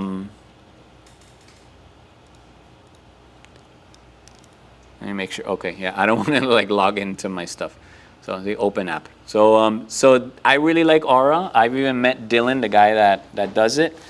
If you're under 10,000 in sales, it's only $27 a month. It's very clean looking. I like their UI, and their customer service is very good. And it's cheap. Like 97 is a little pricey, but if you're under 10,000 in sales, which is somewhere here, right here. So up to 10,000 in sales. That's pretty good. If you're up to 10,000 in sales, you can afford 97 a month. Like if you don't have $100 from $10,000, you're doing something wrong. You're doing something wrong. There's a lot of people who mismanage money. Yeah. If you ever watch Shark Tank, you like my mouth falls to the floor. It sounds, I don't mean to sound egotistic, it's just funny. Like, I'm not famous or whatever, and I watch Shark Tank, and these people are there like in front of all these sharks, and they're like we did $1 million in sales. They're like, what's your profit? Oh, we broke even. Oh, we went negative. And I'm like, I didn't do half of what you did, and I can pay my bills. Like, I don't understand. Should I be on Shark Tank? Like, I don't know. So I have a more profitable business than the guy on Shark Tank? Like, what? I don't understand what's happening. So, like, nobody uses calculators. Like, it's just a calculator. Just use it. Figure out your numbers. Like, I don't know. Get an accountant, pay them $100 a month and figure it out, but yeah. So, so Amazon is very tricky with the sales, so you really want to know your numbers. So don't think 50,000 is, oh my gosh, they got a Lamborghini. No. Just, you really want to know your numbers, because you might not be making anything, and you're just making Jeff Bezos a lot of money. So. All right, so conclude with this one. You mentioned you're a coach. How do we set up a meeting and become a student with you? Oh, that's a great question. I mainly coach with Jim Cockram's group. If you really, you want to do like a private session, you can follow me on Instagram and then message me there. This is my Instagram. Like I said, I'm not on YouTube. I'm not a guru or a course or whatever. So this is just my personal, my little Facebook, Instagram thing. So you can just follow me. I just use it more for networking than anything. So, and just to make funny reels whenever I feel like making a funny reel. So, or I post some stuff. So yeah, so you can message me and then we can chat. If they really want to do that, that's fine. Cool. Not a problemo. Cool. Thank you, Mike. You're welcome. Thank you. Thank you so much. That was awesome. You're welcome. I'm glad. Do I just close it? Yeah. Okay. It's nice meeting you.